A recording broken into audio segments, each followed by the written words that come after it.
For 5 grueling years, I quietly paid the $12,000 monthly mortgage to save our historic family estate from foreclosure. I sacrificed my 20s, my savings, and my peace of mind to protect my parents from ruin. But as I sat at the lavish country club dinner, I also paid for I watched my father raise his champagne glass, look right past me, and officially hand the deed to my $3.1 million house to my brother. And when I dared to ask about my money, my father looked me in the eye and publicly humiliated me in front of our entire community. This is the story of how my family mistook my financial support for submission and the single hidden clause that brought their house of cards crashing down. The Oak Ridge Country Club in Connecticut was bathed in the warm glow of crystal chandeliers.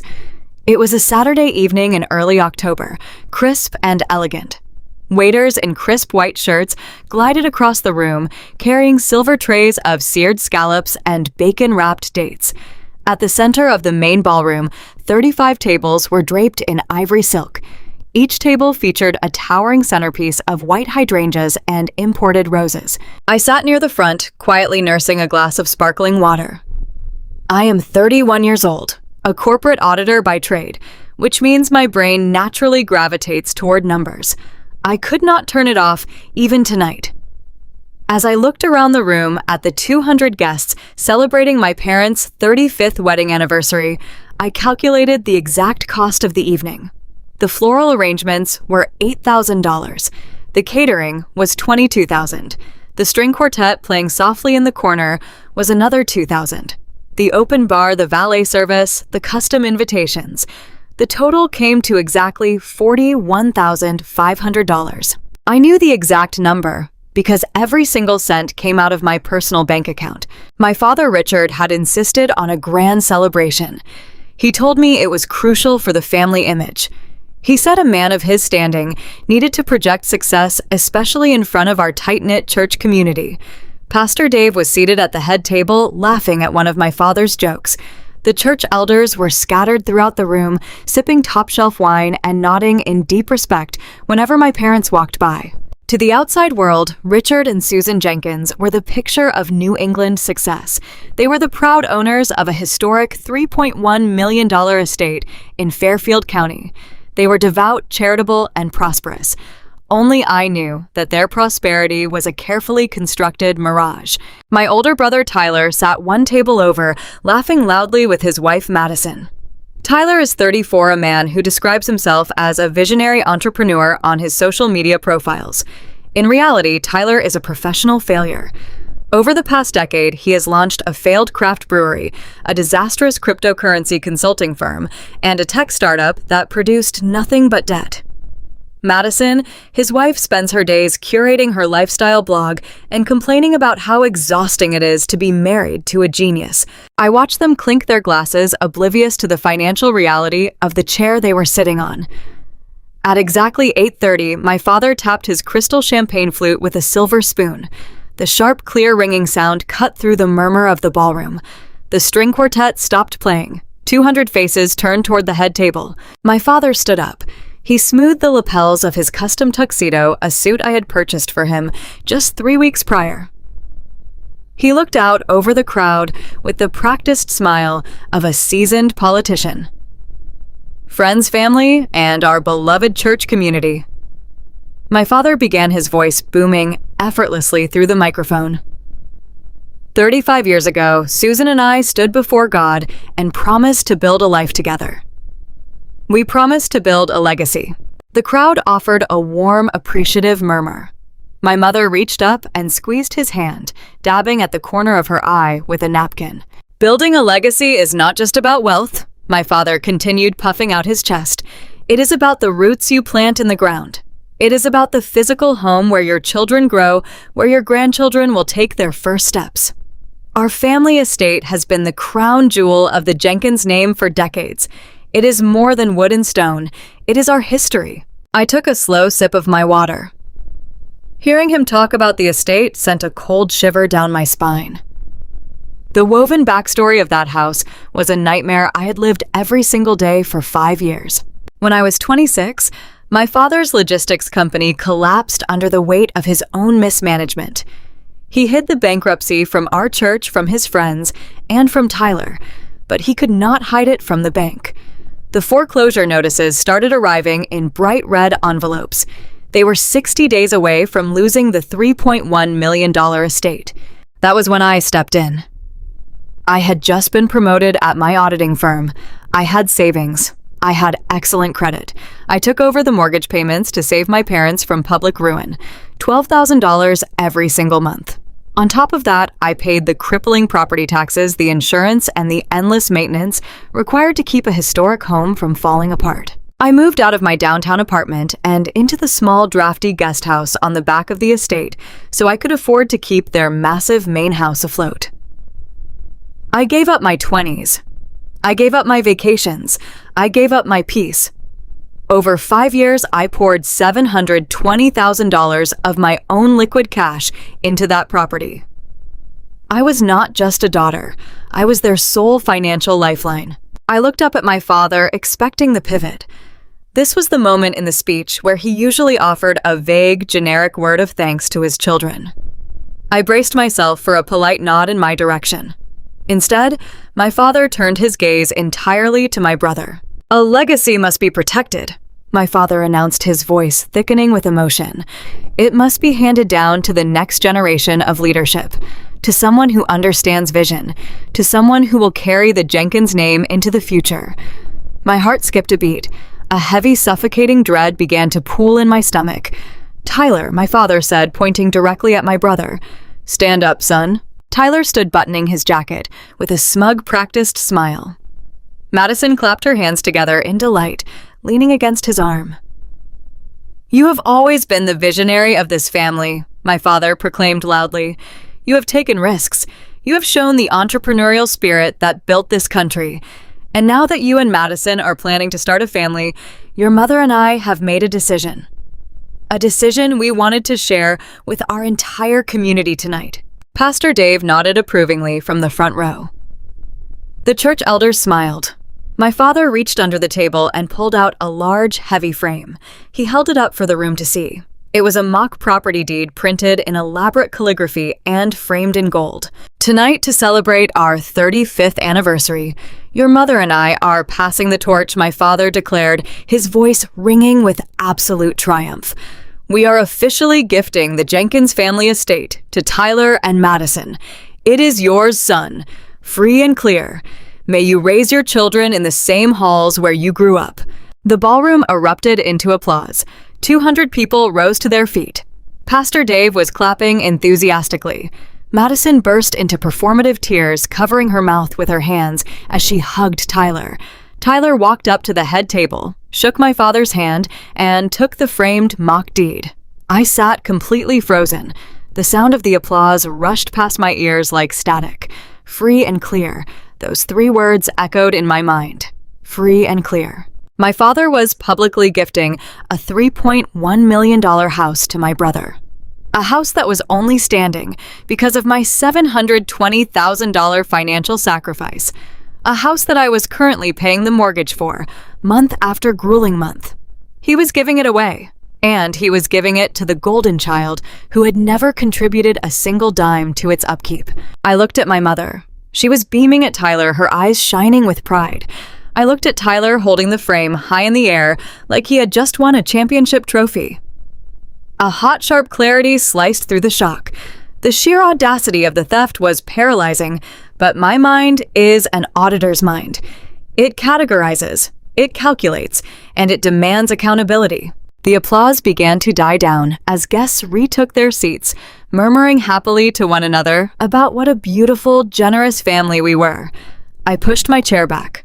The wooden legs scraped loudly against the polished hardwood floor. The sound was sharp enough to make the people at the neighboring tables turn their heads. I stood up. I did not shout. I did not throw my glass. I simply walked the 15 feet from my table to the head table where my father was still clapping Tyler on the shoulder. "Dad," I said. My voice was not loud, but it was incredibly clear. The microphone on the table picked it up, broadcasting my single word through the ballroom speakers. The lingering chatter in the room instantly vanished. Silence fell over the 200 guests like a heavy blanket. My father turned to me. His smile tightened. The warmth vanished from his eyes, replaced immediately by a warning glare. "Not now, Clara," he muttered under his breath, his teeth barely parting. "We are celebrating." I kept my posture perfectly straight. I looked directly into his eyes, refusing to shrink. "I'm glad we are celebrating," I said, keeping my tone perfectly measured and conversational. "But since you are gifting the estate to Tyler free and clear tonight, I just have one quick question about the logistics." My mother let out a nervous little laugh, trying to play it off for the guests nearby. "Oh, Clara, always the auditor. Can we turn off the spreadsheets for one night, honey?" I ignored her. "When exactly can I expect the check for the $720,000 in equity I have paid into the mortgage over the last 5 years?" I asked.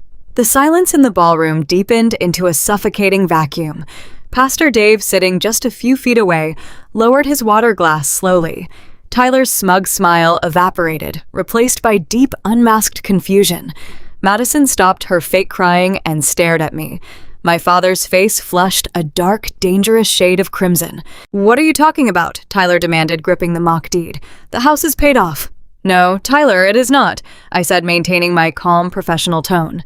"The house was in foreclosure 5 years ago. I took over the $12,000 monthly mortgage payments. I pay the property taxes, I pay the maintenance. So if Dad is gifting you the house, I need to know how my $720,000 investment is being reimbursed." The room was so quiet, I could hear the hum of the air conditioning vents. My father slammed his hands down on the table. The crystal glasses rattled.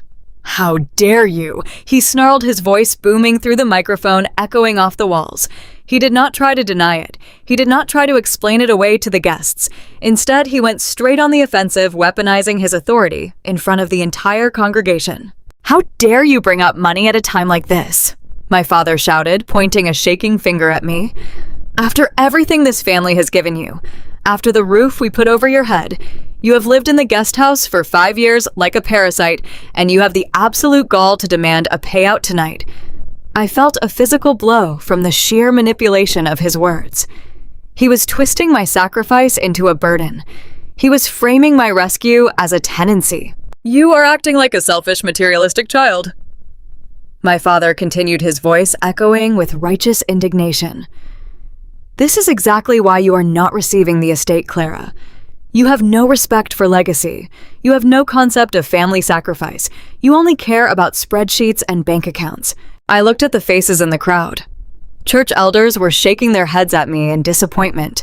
Family friends were whispering to one another behind their hands. My father had successfully spun the narrative in seconds. I was the greedy spinster sister trying to ruin her parents' anniversary and steal her brother's glorious moment. "You should be ashamed of yourself," my mother added loudly, stepping up beside my father. "We are trying to build a future for Tyler's children, and you are trying to tear it down out of pure jealousy." I looked at Tyler. He was clutching the framed deed, his chest puffed out, emboldened by my parents' attack. "You heard them." Clara Tyler sneered, his voice dripping with condescension. "Stop making this about you for once in your life." I stood there in the center of the ballroom, surrounded by 200 people who thought I was a monster. I looked at the man who had gladly taken hundreds of thousands of dollars from me, only to hand the prize to the son who had never worked an honest day in his life. I did not cry. I did not apologize. I simply nodded once, turned on my heel, and walked out of the ballroom. But as I walked down the carpeted hallway toward the courtroom, I knew one thing with absolute certainty. I was not going to be the one who lost everything. The heavy oak doors of the country club ballroom swung shut behind me, instantly muffling the sickening sound of 200 people applauding my financial ruin. The plush hallway was empty, lined with vintage sconces that cast long, distorted shadows against the floral wallpaper. My heart hammered against my ribs like a trapped bird. My hands trembled so violently, I had to clench them into tight fists. I had just watched my father publicly gift the $3.1 million estate I was actively paying for to my brother Tyler, framing me as a greedy, jealous spinster in front of our entire church community. I walked briskly toward the private courtroom at the end of the corridor.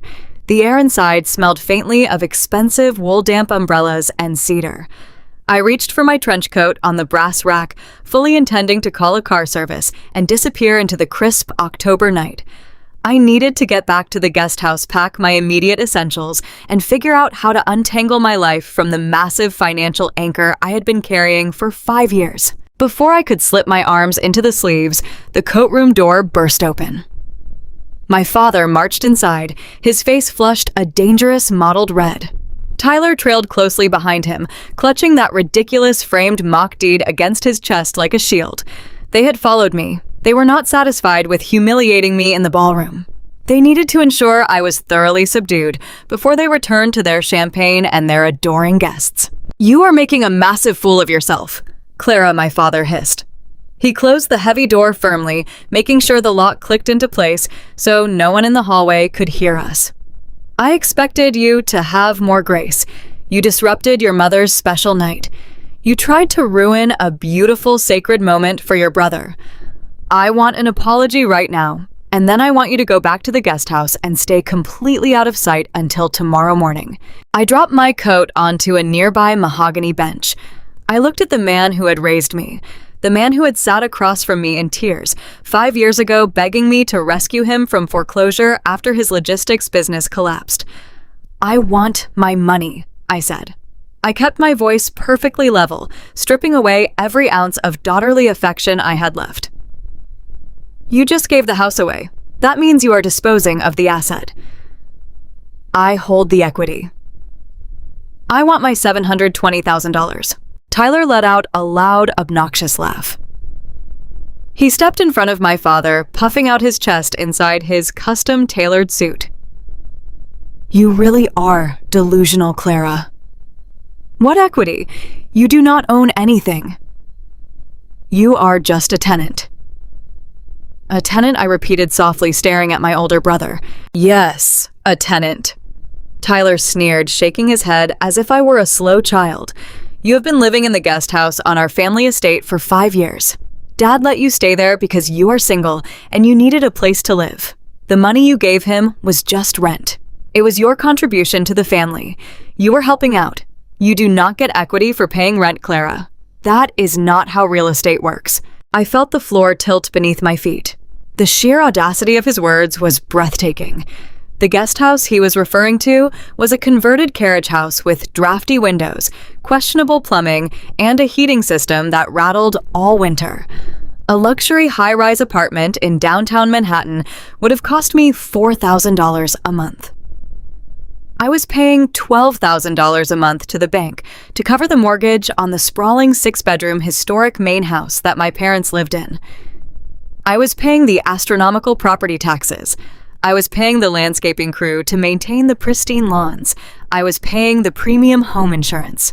"You think $12,000 a month was rent for a drafty carriage house?" I asked, my voice dropping to a dangerous whisper. "You honestly believe I paid $750,000 as a favor? You were helping the family." Tyler snapped back, adjusting his silk tie defensively. "And frankly, your terrible attitude tonight just proves you do not appreciate what Dad has done for you. Madison and I have been talking, and we agree that your negativity is incredibly toxic. We are starting a new chapter. We are building our family legacy, and we do not want your bitter energy dragging us down." Tyler reached into the inner pocket of his suit jacket. He pulled out a folded piece of heavy stock paper and shoved it toward my chest. I did not raise my hands to take it. The paper fluttered to the floor, landing face up near my shoes. "What is that?" I asked. "That is a formal 30-day notice to vacate the premises," Tyler said, lifting his chin triumphantly. "Madison and I are moving our furniture into the main house by the end of the month. Mom and Dad are moving into the guest house so they can be close to their future grandchildren and enjoy their retirement. That means you need to pack your bags and find somewhere else to live. You are evicted, Clara." I stared at the piece of paper on the cedar floorboard. An eviction notice from the brother who had never paid a single utility bill in his adult life. From the brother whose failed cryptocurrency venture I had to bail out 3 years ago so he would not face a civil lawsuit. He was throwing me out of the very property I was actively financing with my corporate auditor salary. I slowly raised my eyes and looked at my father. Tyler was an arrogant, financially illiterate fool, but my father knew the absolute truth. My father knew every single dollar came directly from my bank account. Dad. I said, my voice tight with suppressed rage. Tell your son to back down. Tell him the truth about the mortgage right now, or I swear to you, I will make this the most expensive night of your entire life. My father did not flinch. He did not look ashamed. He looked directly into my eyes, and he doubled down on the delusion. Tyler is right, Clara, my father said coldly. I stopped breathing. The air in the coat room suddenly felt incredibly thin. You are a single woman, my father continued, crossing his arms over his chest, like a judge delivering a sentence. You are 31 years old. You have no husband. You have no children. You have no prospects of starting a family anytime soon. What on earth do you need a $3.1 million estate for? Tyler is married. He and Madison are going to give me grandchildren. They need the space. They need the security. It is the natural order of things for the son to inherit the family legacy. But I paid for it. I said, my voice cracking despite my best efforts to maintain control. I saved you. You were going to lose everything to the bank. You helped your parents during a brief cash flow issue. My father corrected smoothly, completely rewriting history to suit his monumental ego. And we are grateful for your generous rent payments. But this is my house. I am the head of this family. I decide who inherits the legacy. Tyler is the future of the Jenkins name. You have an excellent corporate job. You can easily go find a little condo downtown. You will be perfectly fine. Do not be greedy, Clara. It is highly unbecoming of a Christian woman. There is a very specific, quiet kind of heartbreak that happens when you realize the people who are supposed to protect you view you as nothing more than a resource to be mined. For 5 years, I had convinced myself that my sacrifices were an act of profound love. I thought I was securing my place in the family. I thought I was earning their respect. But looking at my father's hard, unyielding face and my brother's smug, triumphant grin, the truth washed over me in a wave of absolute, terrifying clarity. They did not love me. They loved what my bank account could do for the son they actually valued. I felt a familiar, stinging sensation behind my eyes. The pressure in my throat tightened. A weaker version of me, the desperate daughter who just wanted her daddy to be proud of her, would have broken down right there by the coat racks. I would have cried. I would have begged them to see reason.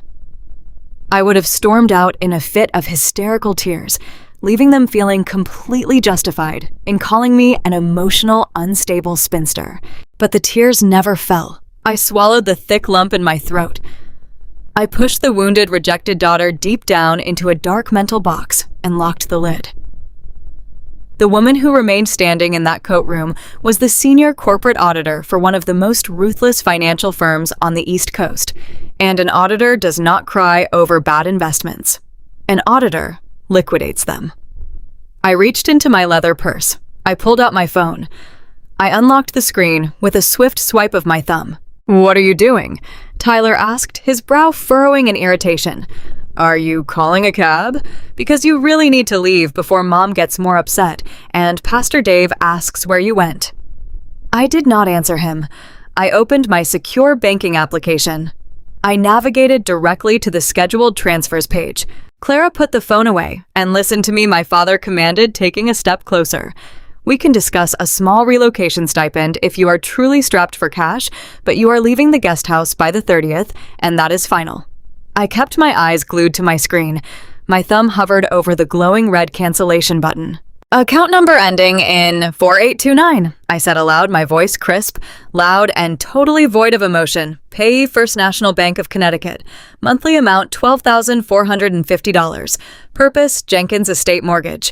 My father stopped moving. A strange, tight look of confusion flickered across his face. Status I continued looking up from the screen to meet my father's gaze dead on. Cancelled. I tapped the red button. A small green checkmark appeared on the screen, confirming the permanent deletion of the recurring transfer. "What did you just do?" My father asked, his voice suddenly losing its authoritative boom. I looked back down at the phone. I swiped to the next scheduled payment in the queue. Pay Fairfield County Tax Assessor. I announced, tapping the screen again. Buy annual property tax installment. Amount $18,000. Due date October 15th. Status canceled. Clara, stop it right now. My father ordered, a genuine tremor of panic finally entering his tone. Payee, Northeast Heritage Home Insurance. I went on, ignoring him completely as my thumb flew across the glass. Monthly premium $1,800. Status canceled. Payee, Elite Landscaping Services. Status canceled. Payee, Connecticut Water and Power. Status canceled. I locked my phone and dropped it back into my purse. The satisfying clink of the device hitting the bottom of my bag echoed in the quiet room. "What is wrong with you?" Tyler demanded, stepping forward and glaring at me with unchecked hostility. "Why are you canceling your rent payments?"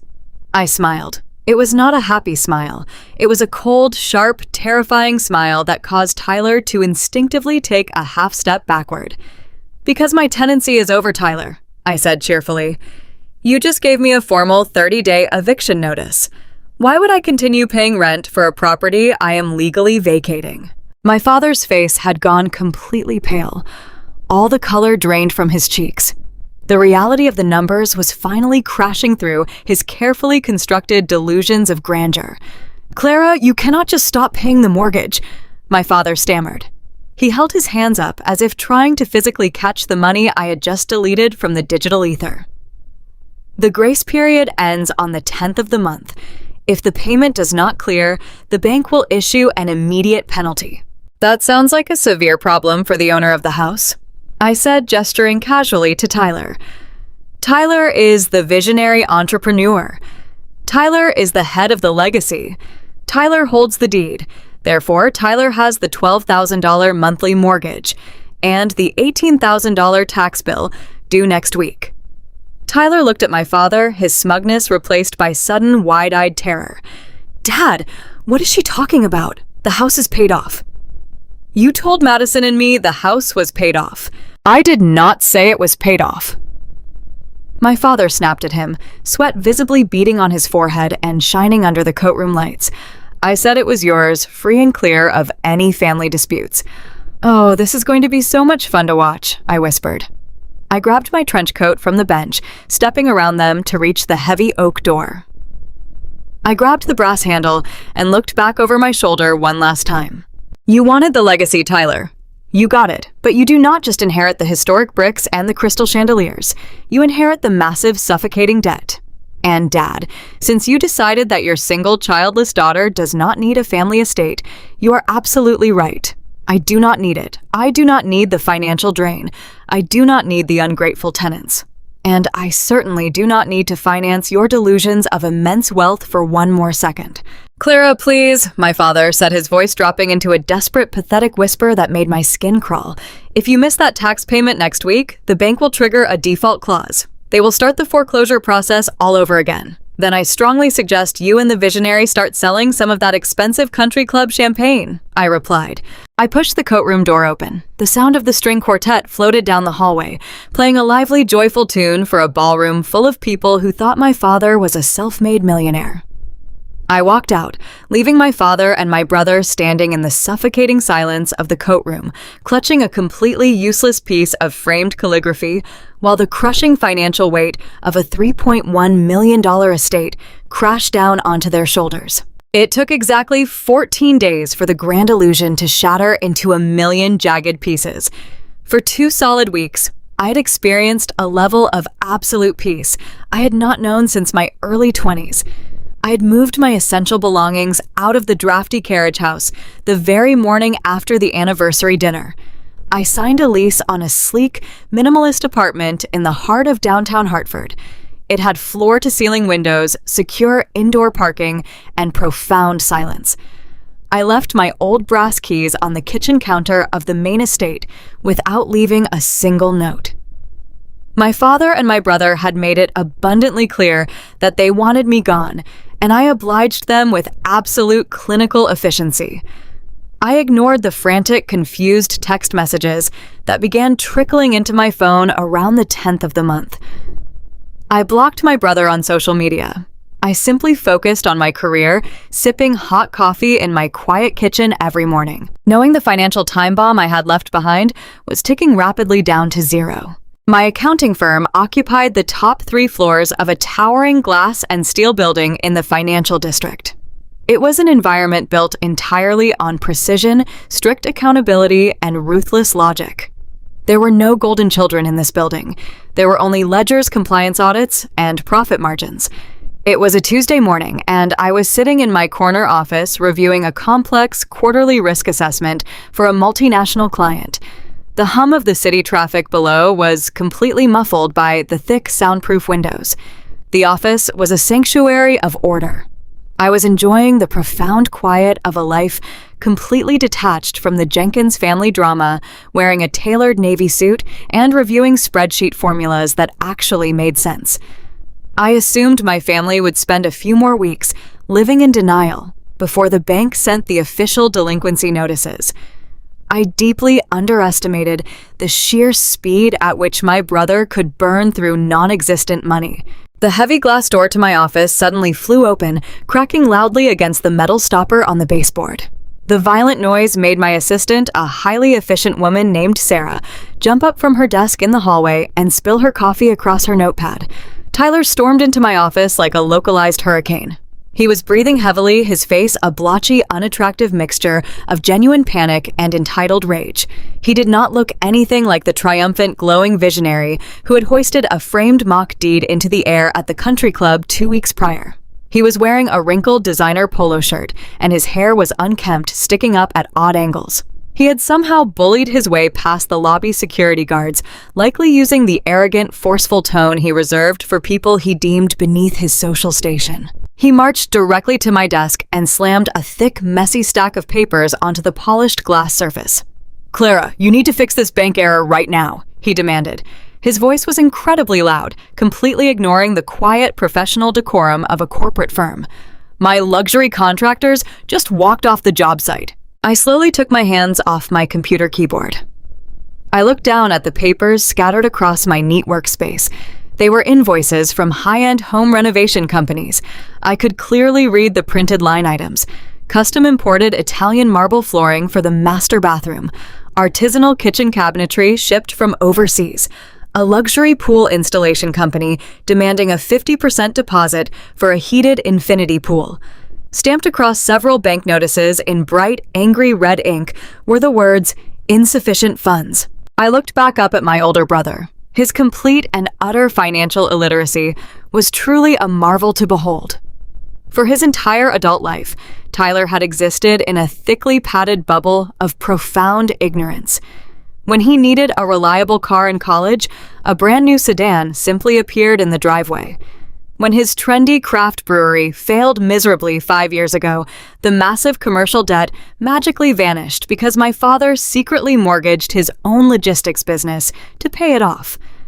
Tyler never once asked how the lights stayed on. He never inquired about the staggering cost of property taxes or the mechanics of home equity. He genuinely believed that our father was an untouchable titan of industry and that the $3.1 million estate was a bottomless magical well of generational wealth. He had accepted that deed with the absolute certainty that he was stepping into an aristocratic lifestyle completely free of any earthly consequence. I leaned back in my ergonomic leather chair. "Tyler," I said, keeping my voice perfectly calm and even. "There is no bank error. Do not play your petty games with me today," he snapped, slamming his fist on the desk hard enough to rattle my pen holder. "I wrote checks to the demolition crew and the marble suppliers directly from the estate management account. The bank bounced every single one of them this morning." The project manager laughed right in my face in front of the neighbors. "Madison is at the house right now, having a complete panic attack because there is a giant gaping hole in the master bathroom floor, and absolutely no one is there to fix it. You handle the administrative accounts for Dad. Call the branch manager right now and authorize the immediate release of the funds. You are making us look like absolute fools." I let out a long, slow breath. "Tyler, I do not handle the administrative accounts for Dad. I was the account. The money in that estate fund did not come from a secret family trust. It did not come from Dad. It came from my direct deposit. The bank bounced your checks because that account is currently sitting at a balance of absolute zero. I canceled my deposits 14 days ago. Tyler stared at me. His brain visibly struggled to process the information. He shook his head back and forth, refusing to accept the basic math. That is a lie. That is a pathetic lie. Dad has millions tied up in the equity of that house. I stood up. I did not care who heard me. In fact, I wanted my colleagues to hear. I walked around the side of my desk and faced him directly. Dad does not have millions, Tyler. Dad has nothing. His business went completely bankrupt 5 years ago while you were backpacking across Europe trying to find yourself. He was exactly 60 days away from the bank foreclosing on the estate. I stepped in. I paid $12,000 every single month to the mortgage lender. I paid the astronomical property taxes. I paid the maintenance fees so you could continue pretending you belonged to the upper class. I funded the entire illusion. And the moment Dad handed you that deed and called me a greedy spinster in front of the entire church, I closed my wallet. The bank did not make an error today. The bank simply noticed that the actual breadwinner of the family is no longer funding your delusions. Tyler's face went from pale to a deep, furious purple. "You cannot do that!" he shouted, his voice cracking. The entire floor of the accounting firm went completely silent. Through the glass walls of my office, I could see junior partners and financial analysts turning their heads to watch the spectacle unfold. "You cannot just cut off the family. We have signed binding contracts for the renovations." Madison already threw away the old appliances. "You are going to ruin my credit score."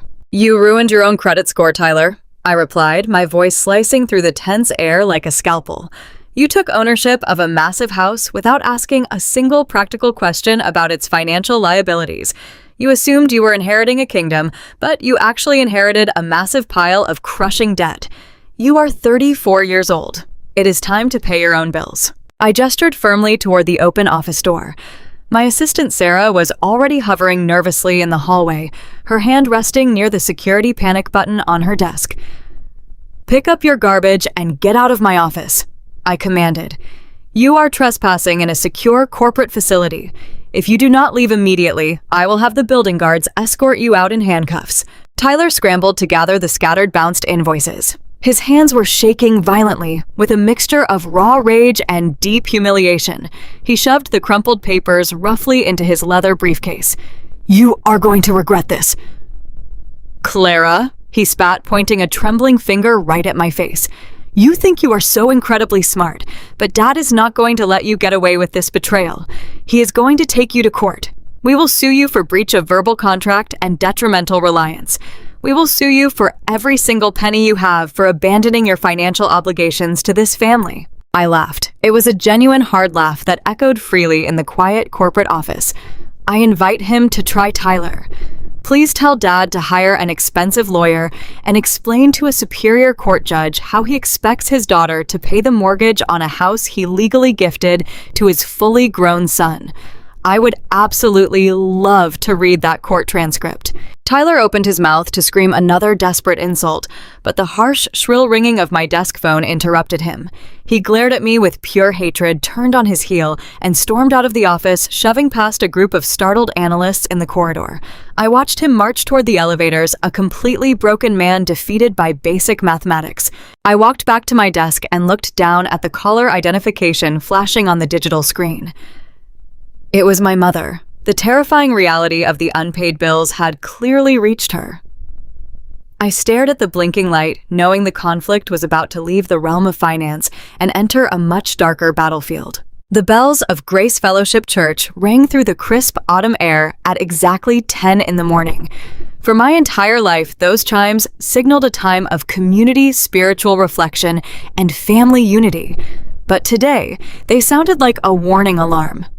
I had spent the last 3 days ignoring a barrage of voicemails from my mother, each one growing more hysterical and demanding than the last. I knew returning to the congregation was walking directly into the lion's den, yet I dressed in my most conservative charcoal gray suit, pinned my hair back, and drove my modest sedan into the crowded church parking lot. I refused to be driven away from the community where I had worshipped since I was a child.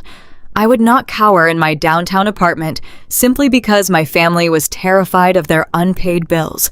The sanctuary was packed. As I walked down the center aisle to my usual pew near the back, I felt the collective weight of 100 side glances. Church communities have a unique, highly efficient grapevine. News of a family fracture spreads faster than a prayer request. The ushers' men who had known me since I was in Sunday school offered me tight, uncomfortable smiles. I took my seat and kept my eyes fixed on the massive stained glass window above the altar. I did not need to turn around to know that my parents and my brother were sitting in their usual prominent spot in the third row, projecting the image of a deeply wounded but faithful family. Pastor Dave delivered a sermon on the virtues of sacrifice and the sacred duty of family devotion. He spoke passionately about honoring one's parents and sharing one's blessings with those who stumble.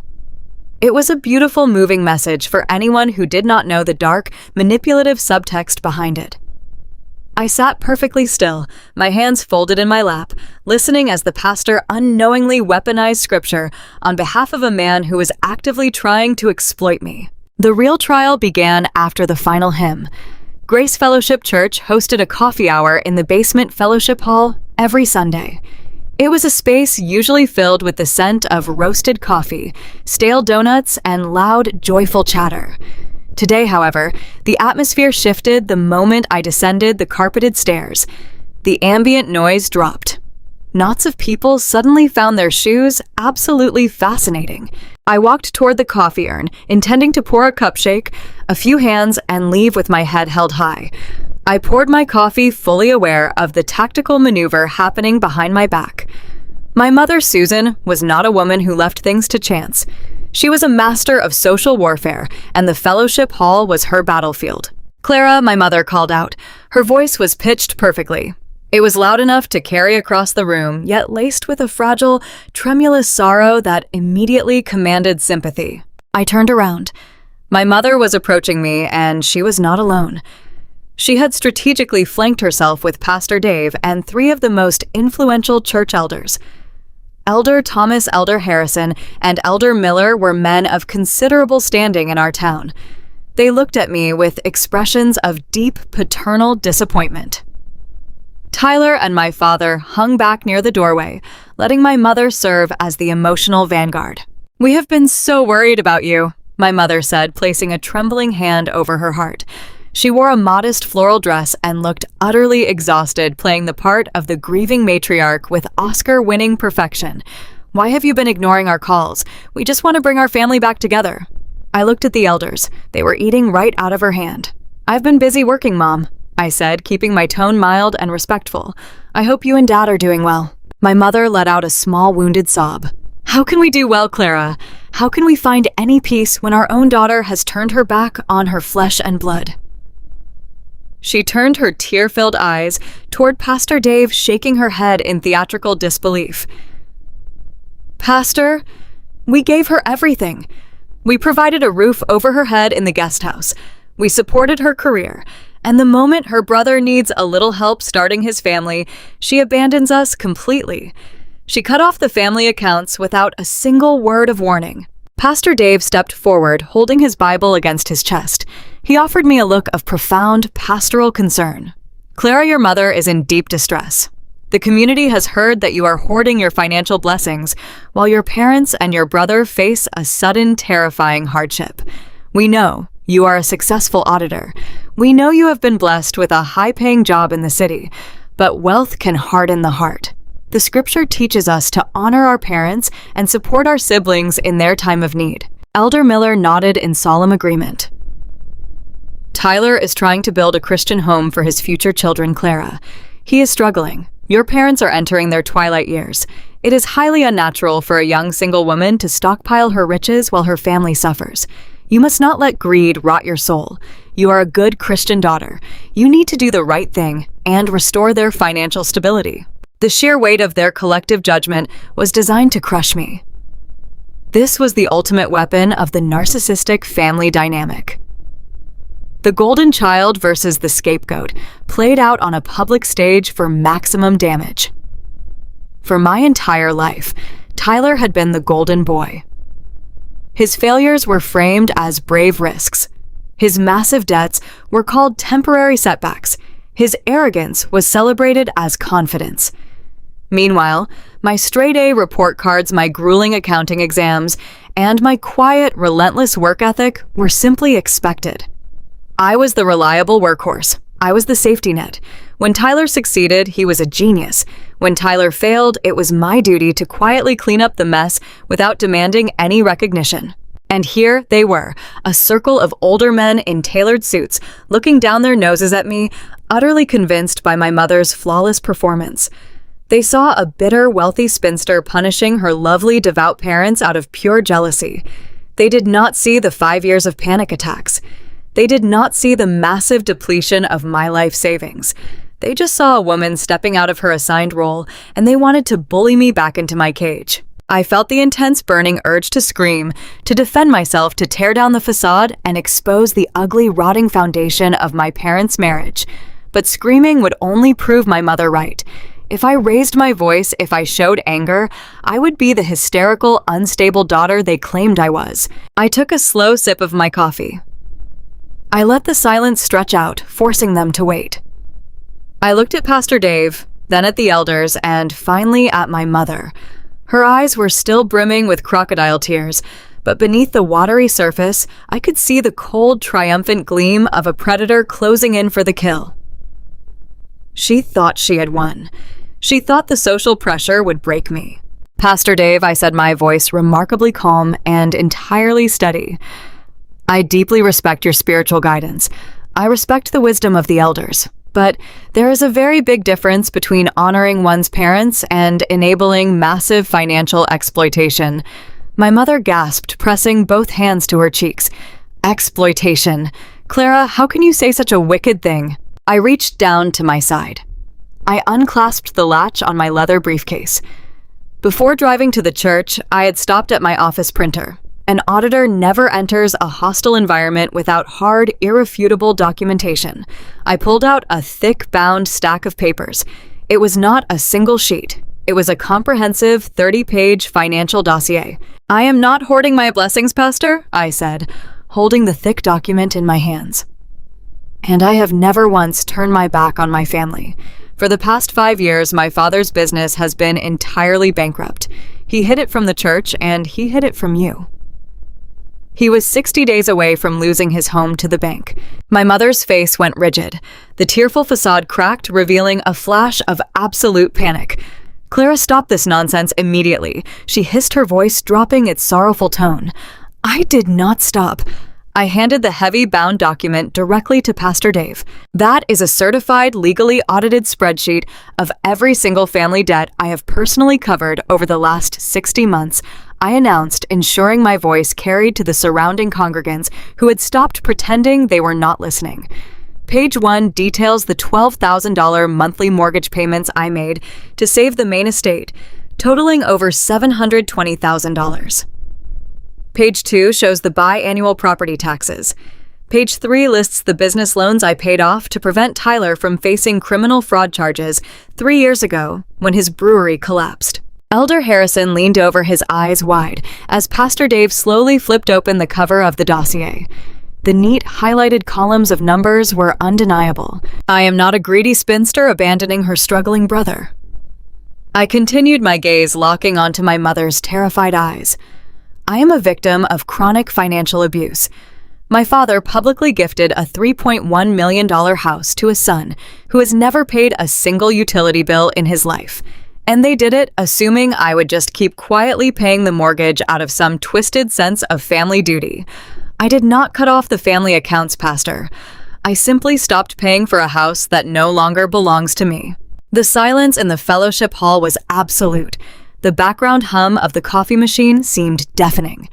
Pastor Dave stared at the spreadsheet, his face draining of color as the sheer magnitude of the financial numbers registered in his mind.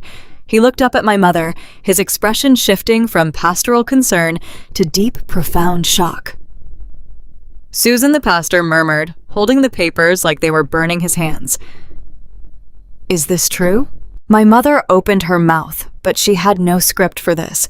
She had prepared for tears, for defiance, for submission. She had not prepared for an itemized, highly detailed ledger of her own deception. She looked frantically toward the doorway, seeking my father's help, but Richard Jenkins had already turned his back and was hurriedly pushing his way out of the building. Tyler was nowhere to be seen. "I did my Christian duty, Pastor Dave," I said, zipping my briefcase shut. I honored my parents until they chose to discard me in favor of their golden child. I strongly suggest you ask Richard to explain how he plans to pay his property taxes next week. I did not wait for a response. I turned and walked toward the stairs. The sea of church members parted for me instantly. No one offered a tight smile. No one whispered behind my back. They just watched me leave, utterly stunned by the brutal, undeniable power of absolute truth. I walked out into the crisp Sunday air and unlocked my sedan. As I slid into the driver's seat, the adrenaline slowly began to recede, leaving behind a cold, sharp realization. The battle in the church was a victory, but it was only a social victory. My father was a desperate man, and desperate men, cornered by crushing debt, do not surrender. They escalate.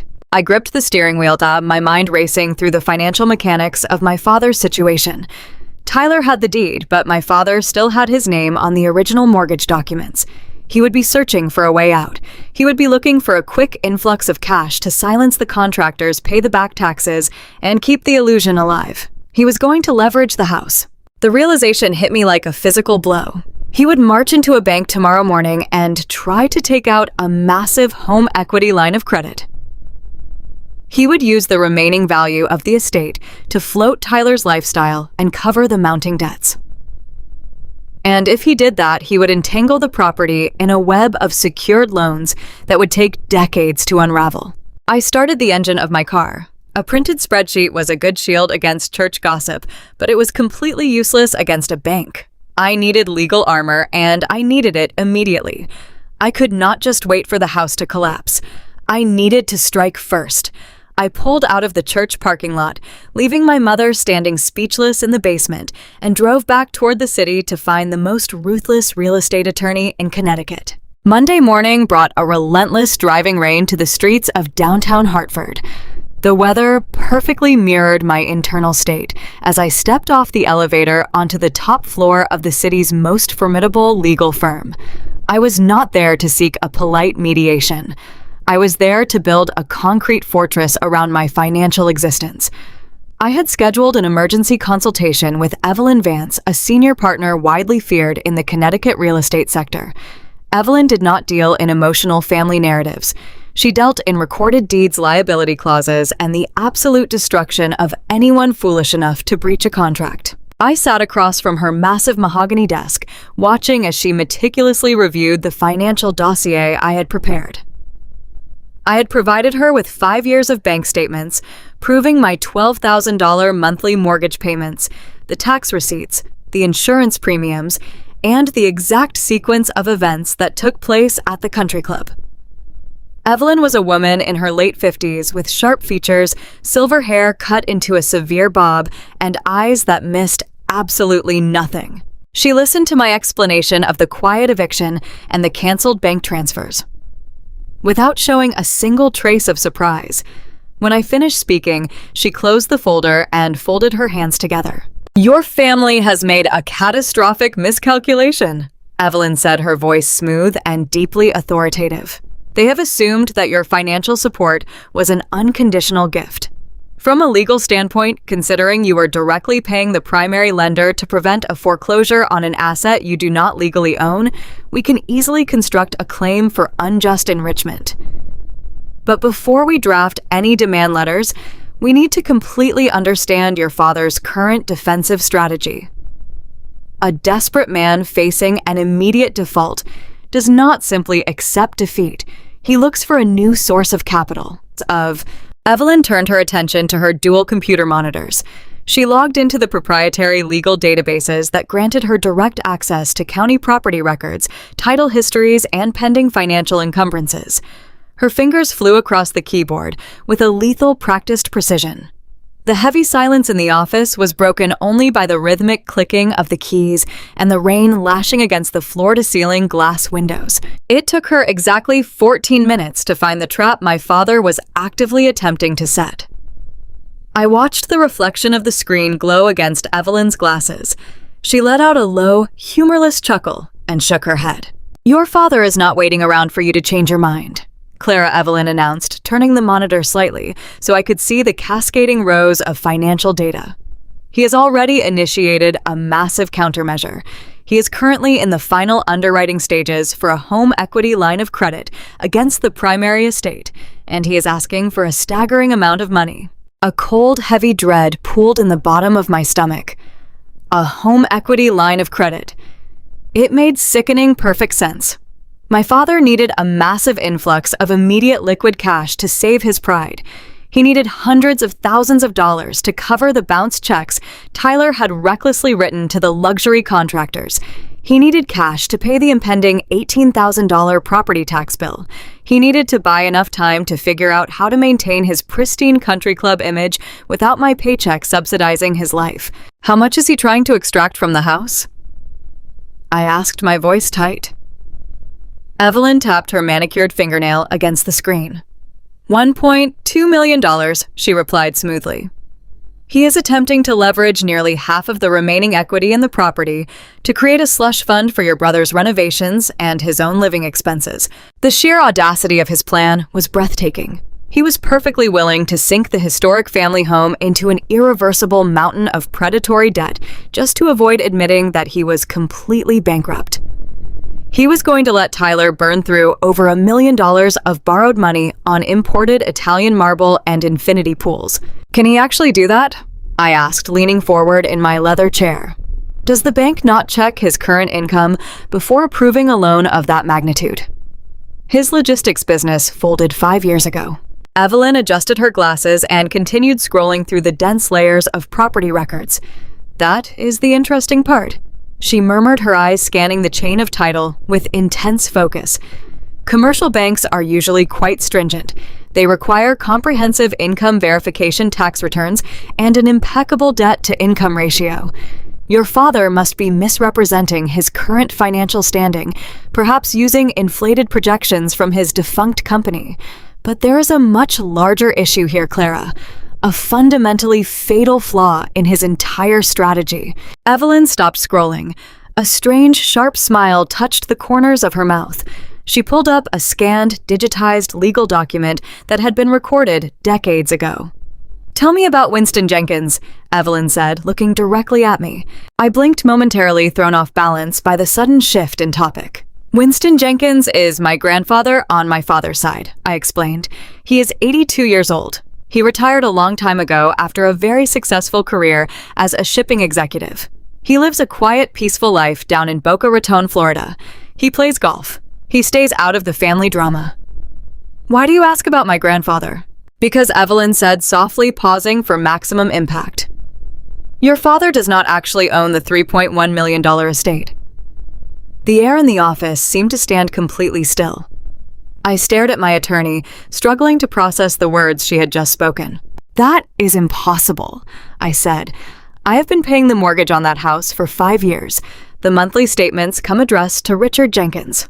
My father acts like the lord of the manor. He stood in front of 200 people at the country club and handed a framed property deed to my brother."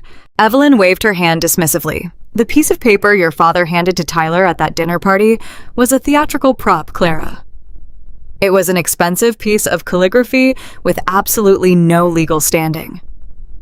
It was a complete fraud." She printed the document from her screen and slid it across the mahogany desk toward me. I looked down at the dense legal jargon, my eyes scanning the heavily bolded text at the top of the page. "According to the recorded chain of title," Evelyn explained, her voice carrying the sharp thrill of a predator discovering a fatal weakness in her prey. "Your grandfather, Winston Jenkins, purchased the estate 35 years ago. Being a highly intelligent corporate executive, your grandfather did not simply hand a valuable piece of real estate over to his son. He placed the property into a protective legal structure. The house belongs entirely to the Jenkins Family Revocable Trust. I read the words on the paper. The Jenkins Family Revocable Trust. The implications began to wash over me in a massive, terrifying wave. In a revocable trust, Evelyn continued leaning back in her chair and steepling her fingers. The person who creates the trust is known as the grantor. They designate a primary trustee who maintains absolute exclusive legal control over the assets within the trust. Your father is merely listed as a secondary beneficiary with highly restricted residential privileges. He has the right to live in the house provided he maintains its financial standing, but he does not hold the sole fee simple title. He does not have the legal authority to sell the house. He does not have the legal authority to gift the house to Tyler. I sat frozen in my chair. My father's grand tear-jerking speech at the country club had been a complete and utter fabrication. He had stood in front of Pastor Dave, the church elders, and our entire social circle, and he had literally given away a house he did not even own. He had humiliated me, evicted me, and branded me a greedy spinster over a piece of property that belonged to a trust controlled by an 82-year-old man living in Florida. Wait! I said, my heart suddenly hammering against my ribs as my auditor brain connected the final horrifying dots. If my father does not have the legal authority to sell the house, then he absolutely does not have the legal authority to take out a $1.2 million home equity line of credit against it. Evelyn stopped smiling. Her expression shifted into something intensely serious, cold and razor-sharp. Exactly, she whispered. To mortgage a property held within a revocable trust. Evelyn explained slowly, making sure I understood the absolute gravity of the situation. The primary trustee must authorize the transaction. The primary trustee must sign the loan origination documents. The primary trustee must submit to the credit check and verify the encumbrance. And the primary trustee of the Jenkins Family Revocable Trust is Winston Jenkins. I stared blindly at the rain washing down the glass windows of the office. My grandfather was a man of absolute integrity. He had spent his entire life building his wealth with meticulous care. He despised debt. He despised financial recklessness. There was absolutely no way in the world that Grandpa Winston would ever authorize his unemployed, deeply delusional son to extract $1 million in high-interest debt to fund infinity pools and imported marble for Tyler. Grandpa Winston does not know about this. I said, my voice barely a breathless whisper. My father hid his bankruptcy from everyone. He never told my grandfather that the house almost went into foreclosure 5 years ago. He never told him that I have been paying the mortgage. If my grandfather knew the truth, he would have stripped my father of his residential privileges immediately. Evelyn leaned forward, placing her hands flat on the polished wood of her desk. Then, we have moved far beyond a simple family dispute over unpaid rent, Clara. We have officially crossed the threshold into federal crimes. The words hung in the quiet office, heavy and terrifying. Federal crimes. If your father is in the final underwriting stages for a massive commercial loan secured by a trust property, Evelyn stated, her voice slicing through the room with chilling precision. And if the primary trustee has no knowledge of this transaction, then your father has submitted forged documents to a federally insured financial institution. He is actively misrepresenting his legal authority to the bank underwriters. He is forging your grandfather's signature on the application disclosures. This is not a mistake. This is wire fraud. This is bank fraud. The sheer scale of my father's desperation was staggering. He was risking a federal prison sentence just to keep up appearances. He was so utterly terrified of losing his status as the wealthy patriarch that he was willing to commit massive financial felonies. And Tyler, oblivious, arrogant Tyler, was currently tearing up the master bathroom floors, entirely reliant on a loan built on forged signatures and criminal deception. What is the status of the loan right now? I asked, my hands gripping the armrests of my chair so tightly my knuckles turned white. Evelyn turned back to her monitor and refreshed the digital portal. The application was submitted 11 days ago, right around the time you canceled your automatic payments. The preliminary appraisal has already been waived because of the historical value of the estate. The file is sitting on the desk of a senior underwriter at First National Bank. "How much time do we have?" I demanded. Evelyn looked at me, her eyes dark and completely serious.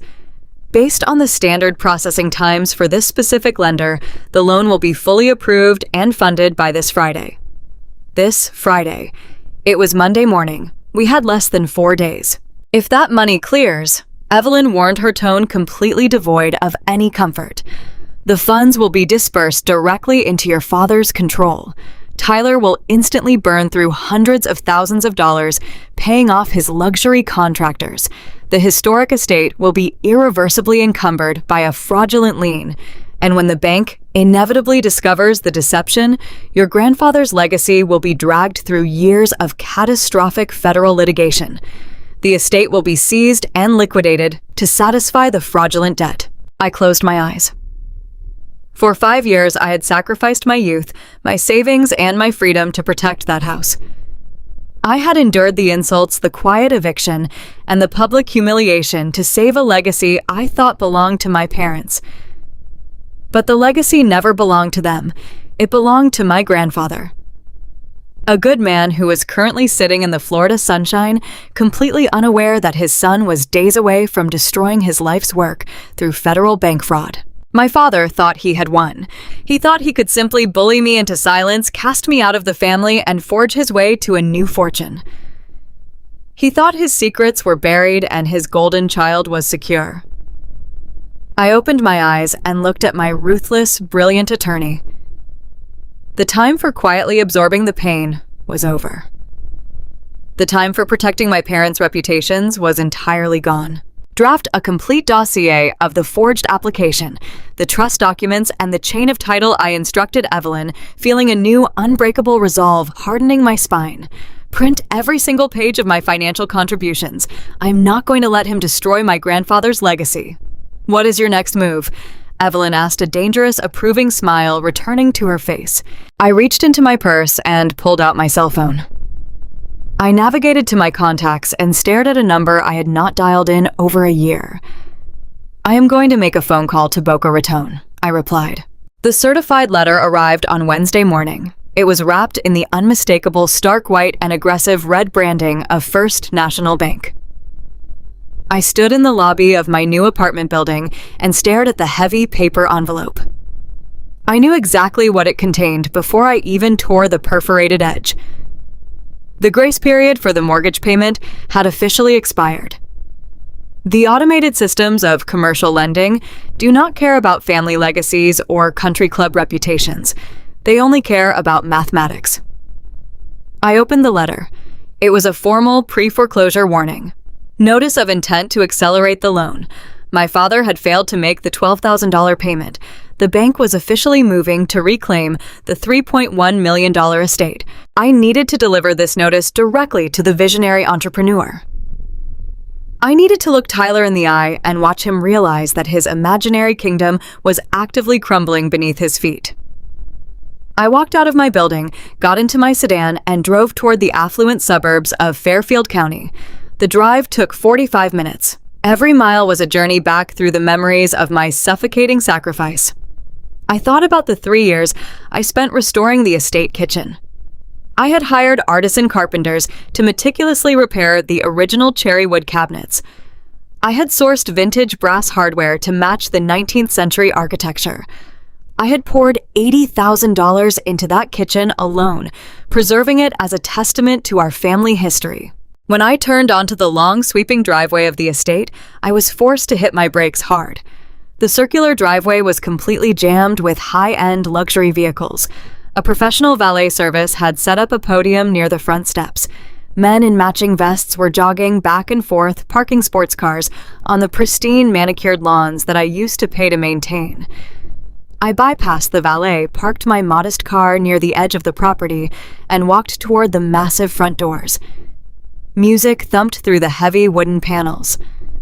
Laughter and the clinking of cocktail glasses echoed off the stone facade. Madison was hosting a party, not just a casual gathering, but a lavish catered housewarming and renovation reveal for her upscale social circle. I pushed the front doors open and stepped into the grand foyer. Waiters carrying silver trays of champagne and miniature hors d'oeuvres navigated through a crowd of 40 people dressed in designer casual wear. I walked past them, ignoring the curious stares following the loudest concentration of voices toward the back of the house. I stepped into the historic kitchen and the breath was violently knocked out of my lungs. The beautiful, meticulously restored cherrywood cabinets were gone. In their place were jagged holes in the plaster and exposed plumbing. The vintage brass hardware had been tossed into a massive plastic garbage bin sitting in the center of the room. A crew of unlicensed demolition workers had clearly taken sledgehammers to the imported ceramic floor tiles I'd agonized over picking out just 2 years ago. Thick white dust and debris coated the expensive countertops. Madison was standing in the middle of the wreckage, holding a crystal flute of mimosa and gesturing wildly to a group of her impeccably dressed friends. "We are going for a completely open concept," Madison bragged loudly, her voice piercing through the noise of the party. The old kitchen was so terribly dated and dark. "Tyler and I are bringing in imported white quartz and putting a massive waterfall island right here. It is going to be incredibly chic and perfect for hosting." I felt a cold, hard knot of pure fury tighten in my chest. I had bled for this room. I had worked 80-hour weeks during tax season to pay the craftsmen who restored those exact cabinets, and these entitled parasites were smashing it all to pieces for a trendy photo opportunity. I did not raise my voice. I did not scream. I simply walked through the crowd of wealthy housewives, kicking through the rubble on the floor, and approached my sister-in-law. "Madison," I said. My voice was completely flat, slicing through her bubbly chatter. She turned around. Her bright, artificial smile vanished the second she saw me standing in the dust of my own financial sacrifice. "Clara," she said, her tone instantly dripping with pure condescension. "What are you doing here? You were explicitly not invited to our housewarming. Tyler made it very clear that your negative energy was not welcome in our new home." Tyler pushed his way through the crowd before I could respond. He was holding a craft beer, wearing a smug expression that perfectly matched his wife. "What is she doing here?" Tyler demanded, looking around at his guests as if apologizing for a stray dog wandering into their pristine gathering. "I thought I told you to stay away from my property, Clara. We are celebrating the future of this house. We do not have time for your bitter tantrums today." "I am not here to throw a tantrum, Tyler," I replied, my voice carrying clearly over the sudden uncomfortable silence of the room. "I am here to deliver your mail." I reached into my purse and pulled out the crisp white envelope bearing the aggressive red logo of First National Bank. I held it out to him. The guests watching us shifted uncomfortably. A few of Madison's friends exchanged confused, eager glances, sensing the imminent drama. Tyler snatched the envelope from my hand. He tore the top open roughly, his eyes scanning the formal legal text. I watched his face closely. I watched the arrogant smirk dissolve. I watched the color drain from his cheeks until he looked like a ghost standing in the middle of a demolished kitchen. "What is this?" Madison asked, peering over his shoulder. Her voice lost its bubbly party host cadence.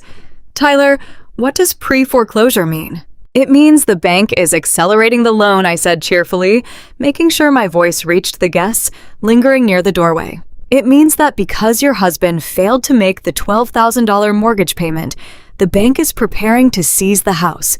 They will auction it off to the highest bidder. All of this open concept demolition you are bragging about is going to look incredibly chic when the bank locks the doors and kicks you out onto the street." Tyler crumpled the thick paper in his fist. He stepped toward me, his face twisting into an ugly mask of pure, unadulterated rage. "You did this!" he screamed, his voice cracking with panic. He threw the crumpled pre-foreclosure notice directly at my chest. It bounced off my jacket and landed in the dust, covering the broken floor tiles. "You did this on purpose. You canceled the payments just to sabotage my renovation. You are trying to destroy my life because you are a jealous, miserable spinster who cannot stand to see me happy." I did not flinch. I did not step back. I looked at the man-child throwing a tantrum in the middle of a ruined room. "I am not destroying anything, Tyler. I am simply letting gravity do its job. You wanted the title of homeowner. The title comes with a bill. Write a check right now." Tyler demanded, pointing a shaking finger at my face. You are the auditor. You are the one hoarding all the family money. You need to write a check to the bank right now and fix this mess before they freeze the renovation accounts. Dad is already working on the massive equity loan, but the underwriters are taking too long. You need to float the mortgage until the bank approves Dad's application. Do it, Clara. Write the damn check. I stared at him. The sheer blinding arrogance was almost majestic. He was standing in a house he did not own, destroying a kitchen. He did not pay for banking on a fraudulent loan his father had no legal right to secure, and he was screaming at me to bail him out. He truly believed the universe existed solely to serve him.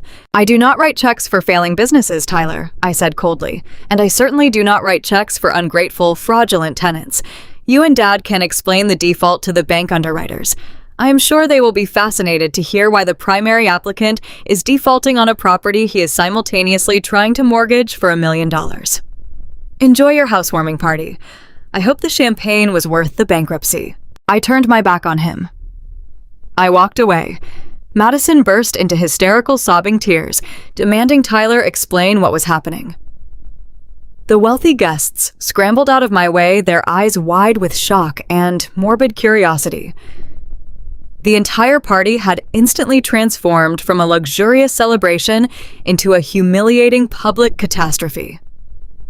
I walked through the grand foyer, out the heavy wooden doors, and down the sweeping driveway. I ignored the valets. I ignored the beautiful autumn weather. I got into my modest sedan and locked the doors. I sat in the driver's seat for a long moment, listening to the quiet hum of the engine. My father had failed to make the payment.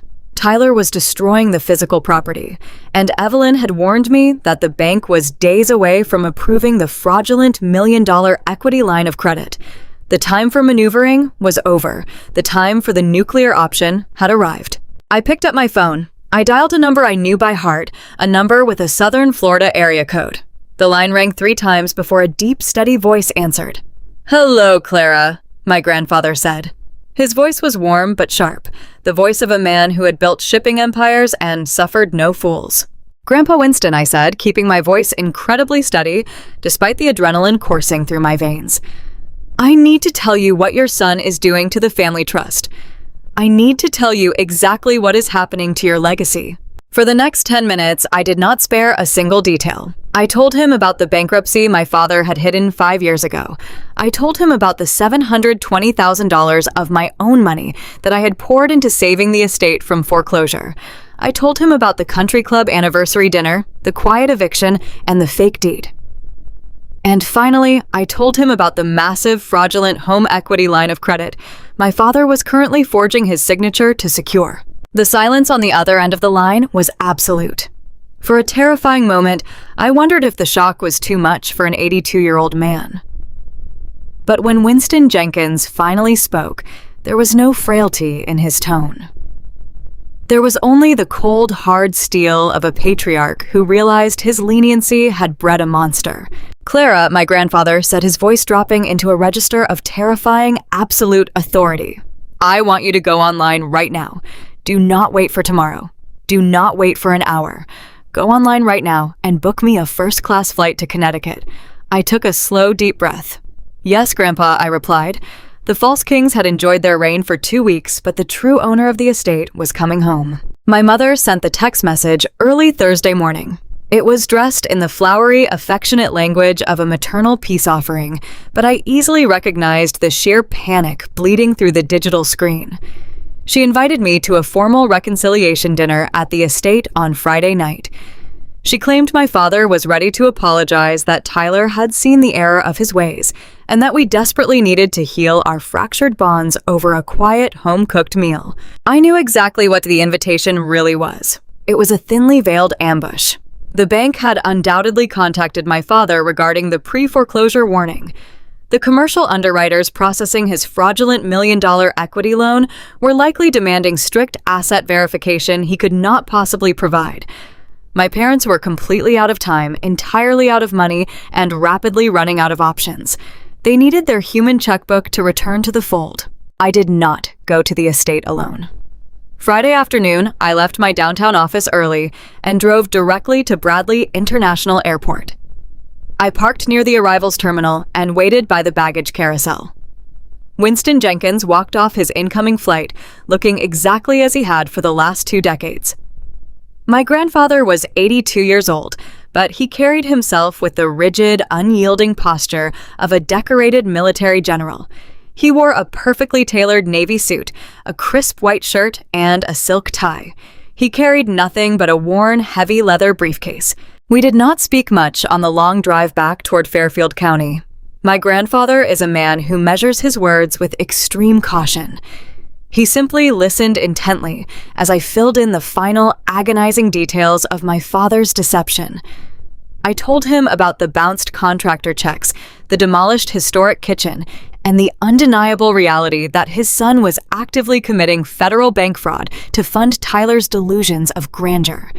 When I finished speaking, my grandfather looked out the passenger window at the passing autumn trees, his jaw set like carved granite. He nodded exactly once. We arrived at the family estate just as the sun began to sink below the tree line, casting long dark shadows across the manicured lawns. I did not bother ringing the doorbell. My grandfather reached into his suit pocket and produced a heavy brass key. It was the original master key he had retained since purchasing the property 35 years ago. He slid it into the lock, turned it with a solid click, and pushed the massive front doors open. The house smelled of roasted rosemary garlic and thick, suffocating tension. We walked silently through the grand foyer, our footsteps muffled by the thick Persian carpets. We moved deliberately toward the formal dining room at the back of the house. My parents and my brother were already gathered around the long, polished mahogany table. Madison was notably absent, likely banished to the upper floors, so the adults could handle the ugly financial unpleasantness without distractions. My mother had set the table with her finest wedding china and lit tall white taper candles that flickered softly in the dim room. It was a beautifully staged theater production, meticulously designed to guilt me into absolute submission. When my grandfather stepped out of the hallway shadows and into the soft candlelight of the dining room, the color instantly drained from my father's face. My father had been holding a crystal glass of red wine. His fingers simply stopped working. The glass slipped from his grip and shattered violently against the hardwood floor, sending a dark, blood-red stain seeping into the expensive rug. My mother let out a sharp, genuine gasp of terror, pressing both hands tightly against her throat. Tyler remained seated, but he stared at his grandfather, with his mouth hanging open in pure, unadulterated shock. They had absolutely no idea he was coming. They thought he was safely tucked away in southern Florida, blissfully ignorant of their crumbling empire. But my father is a man uniquely capable of aggressive self-delusion. The initial paralyzing terror of seeing the true owner of the house quickly morphed into a calculated, desperate pivot. He forced a wide, utterly artificial smile onto his face. He stepped carefully over the broken glass and rushed forward to embrace his father, acting as though this surprise visit was a blessed, miraculous family reunion. "Dad, what an incredible surprise!" my father practically shouted, his voice cracking slightly under the strain of his own performance. "We are so thrilled you are here. Clara must have flown you up to join our reconciliation dinner. This is perfect. Please come sit down." My father rushed to the absolute head of the table, pulling out the largest, most ornate chair, frantically insisting that Winston take the seat of honor. My grandfather did not smile back. He did not return the embrace. He simply walked to the head of the table, placed his worn leather briefcase carefully on the floor beside him, and sat down. I took the empty seat directly across from Tyler. The meal that followed was a masterclass in suffocating psychological warfare. My mother served the roasted lamb and asparagus with hands that shook so violently, she nearly dropped the serving platter. No one spoke a single word about the demolished kitchen located just down the hall. No one mentioned the bounce checks, the quiet eviction, or the humiliating spectacle at the country club. Instead, my father spent the first 40 minutes directing a loud, overly enthusiastic monologue entirely toward my grandfather. He boasted about the enduring strength of the Jenkins family legacy. He talked endlessly about Tyler stepping up as a man of true vision and responsibility. He painted a glorious, fictitious picture of a unified, highly prosperous family dynasty that was thriving under his careful leadership. My grandfather ate his lamb in complete, unbroken silence. He chewed slowly, his piercing blue eyes fixed entirely on his son. He did not agree with a single statement. He did not disagree. He simply allowed my father to dig a massive, inescapable grave with his own words. When the dinner plates were finally cleared by my nervous mother, the true dark purpose of the evening was revealed. My father cleared his throat loudly and adjusted his silk collar. He turned to look at me, pasting a sickeningly sweet smile of paternal forgiveness across his face. "Clara," my father began using his most gentle, pastoral voice. "Your mother and I have done a lot of praying this week. We realize that emotions ran high at the anniversary dinner. We want to put our petty disagreements behind us. We want to protect the Jenkins name, and we want you to be a part of that future." He reached into the inner pocket of his suit jacket and pulled out a thick stack of legal documents stapled neatly at the top left corner. He slid the packet across the polished mahogany table until it rested directly in front of my empty place setting. "I drafted a formal family unity agreement," my father explained proudly, gesturing toward the papers. I looked down at the document. It was not a peace offering. It was a predatory, legally binding contract drafted by some desperate, unethical local attorney. The clauses printed on the crisp white paper were astonishingly cruel. The document was a masterstroke of financial exploitation. If I signed that packet, I would be legally assuming full liability for the $12,000 monthly mortgage payments. I would be legally committing to pay the massive property taxes in perpetuity. I would also be assuming liability for any construction debts incurred by Tyler during his renovations. In exchange for taking on millions of dollars in total financial exposure, I would be granted a non-voting minority equity stake in the property that I was explicitly forbidden from ever cashing out.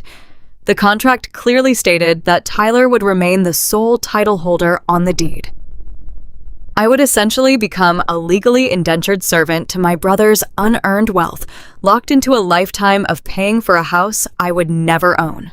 This was how my father had operated his entire life. He used the concept of family duty as a weapon to trap people into serving his ego.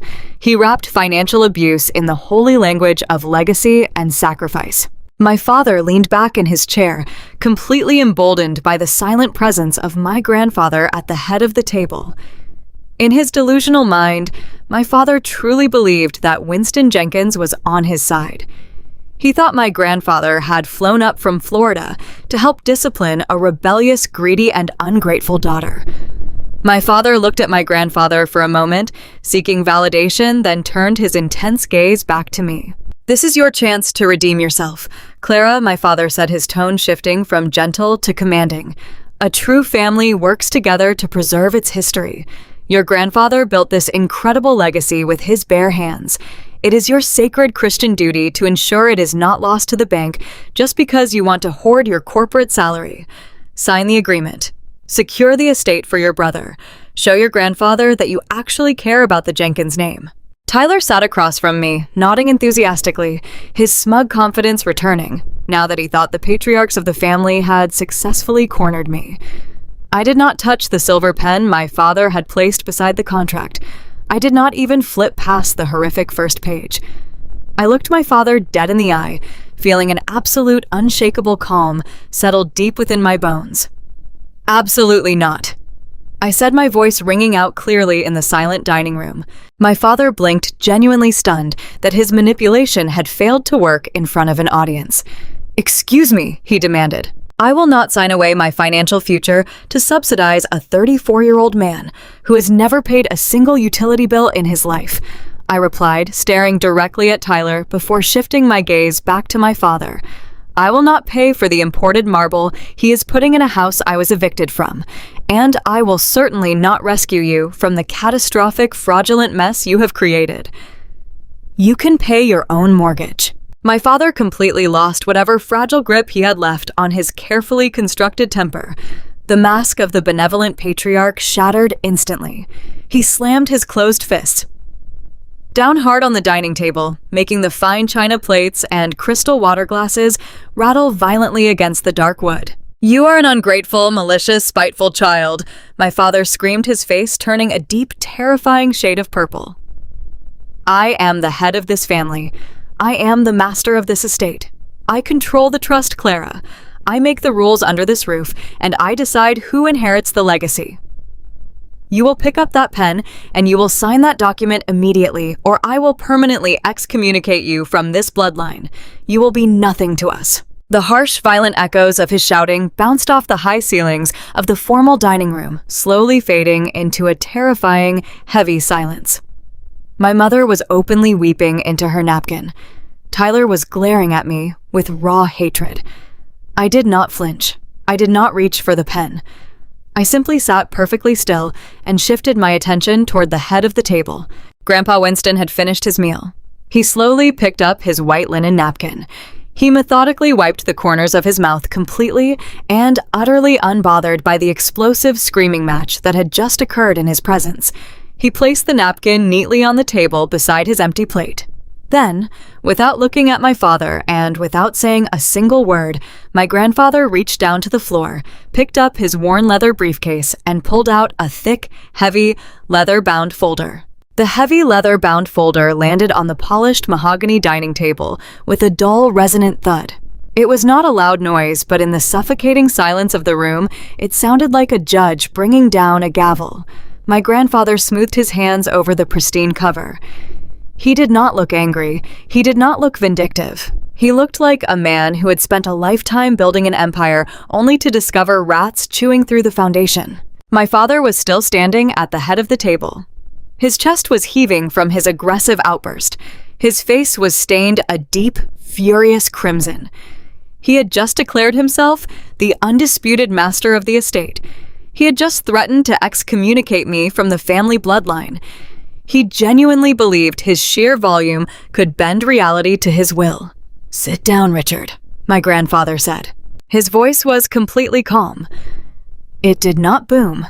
It did not echo. It possessed a quiet, terrifying authority that instantly stripped the oxygen from the room. My father hesitated. The arrogant mask slipped, revealing a brief, agonizing flash of a disciplined child. He slowly lowered himself into his ornate chair. He tried to maintain his rigid posture, but the damage was already done. The power dynamic in the formal dining room had shifted instantly and irreversibly. "You have spent the last hour spinning a very elaborate, very entertaining fairy tale," my grandfather began. He unclasped the brass locks on his folder. "You talked about the Jenkins legacy. You talked about the natural order of inheritance. You stood in front of this table and declared yourself the master of a property you do not own." My father swallowed hard. The sound was audible in the quiet room. "Dad." He started attempting to inject a tone of respectful camaraderie back into his voice. "You know what I meant. I manage the day-to-day operations of the family home.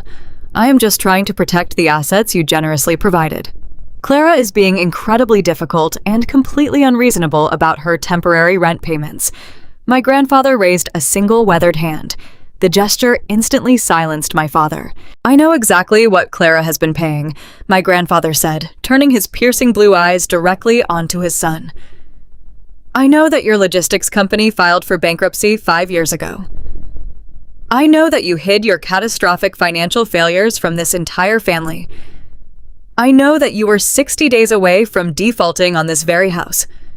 And I know that your daughter drained her life savings and sacrificed her youth to pay the $12,000 monthly mortgage that you could not afford." My mother let out a small, stifled gasp. She pressed her linen napkin against her mouth. Tyler shifted uncomfortably in his seat, his eyes darting between my father and my grandfather. The illusion of my father as a wealthy, untouchable patriarch was disintegrating in real time. "You lied to me, Richard," my grandfather continued. The cold disappointment in his voice was far more devastating than any shouting match could ever be. "You allowed me to believe that you were successfully maintaining the estate. You allowed me to believe that your business was thriving. But the truth is, you are nothing but a desperate tenant, living entirely on the charity of a daughter you have continuously abused and belittled." My father gripped the edges of the dining table. The veins in his hands bulged against his pale skin. "Dad, please," he pleaded, his voice dropping to a desperate whisper. "I was going to tell you.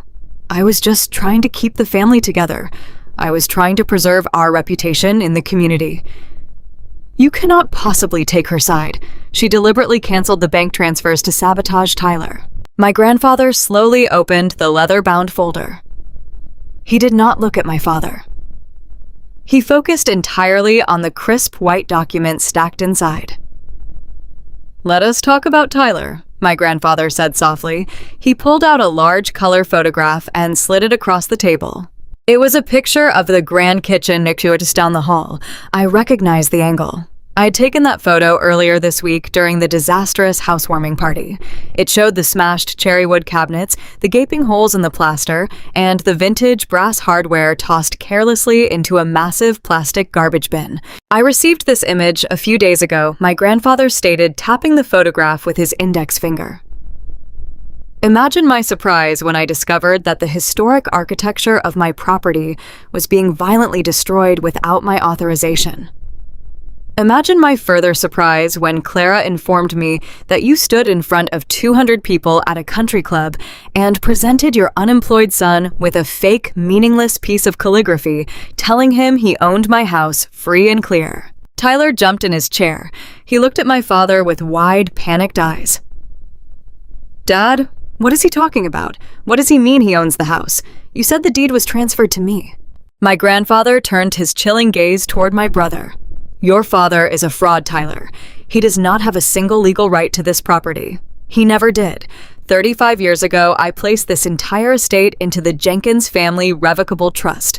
I am the sole grantor. I am the sole primary trustee.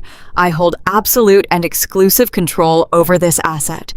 Your father was granted a heavily restricted residential privilege, nothing more.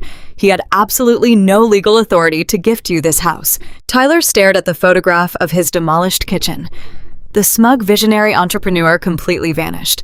He was suddenly just a terrified 34-year-old man, realizing he had just caused tens of thousands of dollars in property damage to a house he did not own. But the deception does not stop there, does it? Richard, my grandfather asked, returning his attention to my father. My father looked like he was going to be physically sick. The sweat on his forehead shimmered in the flickering candlelight. "I know about the home equity line of credit," my grandfather said.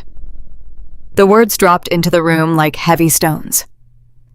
"I know that you attempted to extract $1.2 million from the equity of my trust. I know that you forged my signature on the primary application disclosures. I know that you intentionally misrepresented your legal authority to the commercial underwriters at First National Bank." My mother began to weep openly. The quiet, dignified tears of the country club were gone. She was sobbing with the messy, loud realization that her husband was facing federal criminal charges. "I was going to pay it back," my father stammered. His voice was completely broken. "It was just a bridge loan, Dad. A temporary bridge loan to finish Tyler's renovations and cover the back taxes. I swear to you, I was going to make the trust whole. I just needed a little more time." "You do not have any more time," my grandfather replied. "I contacted the senior fraud investigators at First National Bank yesterday morning. I informed them that the primary trustee had not authorized any encumbrance on the property. I provided them with a sworn affidavit confirming that my signature had been forged. They immediately froze the application and flagged your profile for federal review." The sheer finality of the statement crushed whatever remaining resistance my father had left. He slumped forward in his ornate chair. The master of the estate was reduced to a crumbling, pathetic shell. My grandfather reached into the folder one last time. He pulled out a thick legal document bound by a blue ribbon. It was the original Jenkins Family Trust Agreement. The paper was slightly yellowed with age, bearing the official seals of the county clerk. He placed it directly in front of my father. "When I established this trust 35 years ago, my grandfather explained, his voice echoing with absolute finality, I included several highly specific clauses to protect the physical property from financial mismanagement. I wanted to ensure that my life's work would never be lost to the bank because of a reckless beneficiary. I strongly suggest you open that document, Richard. My father did not move. He stared at the thick stack of paper as if it were a venomous snake. His hands remained trembling in his lap. Open it, my grandfather commanded. The tone allowed absolutely zero room for negotiation. My father slowly raised his shaking hands. He reached across the polished mahogany wood and flipped open the heavy cover of the trust agreement. Turn to page 14, my grandfather instructed. The sound of rustling paper filled the silent dining room. My father turned the pages with agonizing slowness. Every passing second amplified his profound public humiliation. He finally reached the specified page. Read Clause 7 aloud, my grandfather ordered. My father looked down at the dense legal text. His eyes scanned the paragraph. As he read the words silently to himself, the very last remnants of color drained completely from his face. His skin turned a terrifying chalky white. His jaw trembled so violently, his teeth audibly clicked together. Read it aloud to your family, Richard, my grandfather demanded, leaning forward. My father opened his mouth. His first attempt produced no sound at all. He swallowed hard, cleared his throat, and forced the words out in a weak, breathless whisper. Clause 7. My father read, his voice shaking uncontrollably. Default and unauthorized alienation of trust assets. Read the entire stipulation, my grandfather pushed. If the primary residential beneficiary fails to maintain the financial standing of the property, my father continued struggling to breathe through the overwhelming panic, including but not limited to the timely payment of mortgage obligations, property taxes, and comprehensive insurance premiums. Or if the residential beneficiary attempts unauthorized alienation, leveraging, or fraudulent transfer of the asset. Keep reading, my grandfather said coldly. All residential privileges and beneficiary rights are immediately and permanently revoked. My father read, a tear finally spilling over his lower eyelid and cutting a path down his pale cheek. Upon revocation, the primary trustee reserves the absolute right to transfer 100% of the estate beneficiary rights to the party who has actively funded the survival and maintenance of the property. My father stopped reading. The paper slipped from his trembling fingers and fluttered back onto the table. He finally understood. He had not just lost the house. He had legally handed the entire $3.1 million estate directly to me. For 5 years, Clara has been the sole financial provider for this property. My grandfather stated clearly, ensuring every single person in the room heard the unvarnished truth. She paid the mortgage, she paid the taxes, she funded the maintenance. While you belittled her while you evicted her, and while you attempted to forge my signature to steal from me, Clara was the only person actively honoring the stipulations of this trust. My grandfather reached into his suit jacket. He withdrew a crisp, newly printed document and a sleek silver fountain pen. He laid the paper flat on the dining table. This is a formal, legally binding addendum to the Jenkins family revocable trust, my grandfather announced. I had my attorneys draft it yesterday afternoon in Florida. It officially invokes Clause 7. My grandfather uncapped the silver pen. He did not hesitate for a single fraction of a second. He signed his name with sweeping, elegant strokes at the bottom of the page. He then pushed the document toward the center of the table. Effective immediately, my grandfather declared, his voice ringing with undeniable power. Richard Jenkins is permanently stripped of all beneficiary rights and residential privileges. Tyler Jenkins is permanently stripped of any future claims to this estate. I am transferring 100% of the beneficiary rights directly to Clara. This house belongs to her now, and since you are no longer recognized as beneficiaries, your presence on this property constitutes unauthorized trespassing. You are legally evicted. The dining room erupted into pure chaos. My mother let out a loud, hysterical wail, burying her face in her hands and sobbing violently onto the polished wood table. My father buried his head in his arms, utterly destroyed by the realization that he was homeless, bankrupt, and facing federal criminal investigations. But it was Tyler who completely lost his mind. The golden child could not process the sudden violent death of his unearned inheritance. He jumped up from his chair so forcefully that the heavy wooden furniture tipped over backward and crashed onto the floor.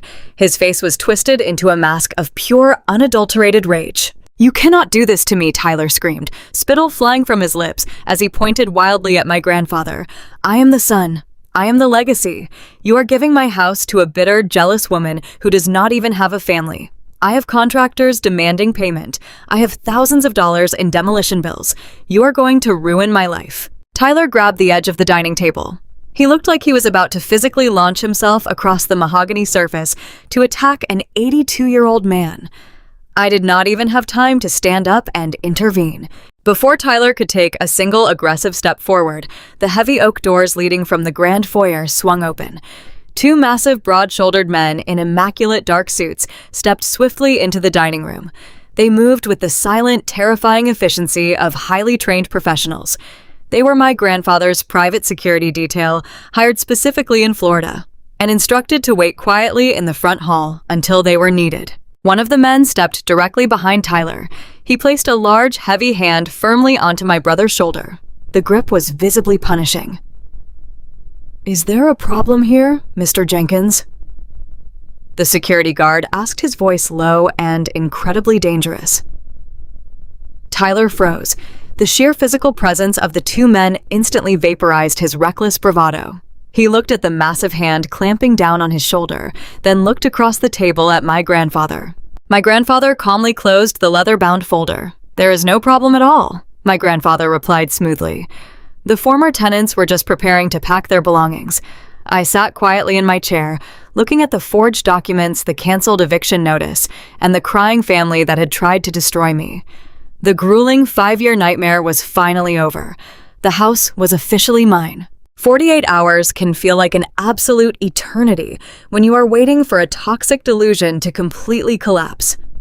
After the explosive confrontation in the formal dining room, my grandfather boarded a private flight back to southern Florida, leaving me with the ironclad trust addendum and absolute legal authority over the $3.1 million estate. I spent the entire weekend in my downtown apartment, ignoring a relentless barrage of increasingly unhinged text messages from my brother. Tyler and Madison had foolishly decided that refusing to leave the property somehow granted them magical legal protection. Tyler sent me a long, rambling email citing obscure internet articles about squatters' rights and adverse possession. He claimed that because his address was listed on his driver's license, and because he had already initiated physical changes to the property, it would take me years to legally remove him through the backlogged Connecticut court system. He honestly believed he could just barricade the heavy oak doors and wait me out while continuing to destroy the historic architecture. He had clearly never dealt with a corporate auditor backed by the most ruthless real estate attorney in the state. Early Monday morning, I met Evelyn Vance at her downtown office. We did not waste time filing standard landlord-tenant dispute forms. Because my father had officially admitted to submitting a fraudulent commercial loan application against a trust property, and because Tyler was actively engaged in the unauthorized demolition of a historic asset, Evelyn easily secured an emergency expedited court order. We bypassed the standard waiting periods entirely. I walked out of the courthouse with a certified court-ordered 30-day eviction notice stamped by a superior court judge. I did not drive to the estate alone. I arrived in a small, highly visible convoy. The autumn sky was a brilliant cloudless blue when I pulled my modest sedan into the sweeping circular driveway of the Jenkins estate.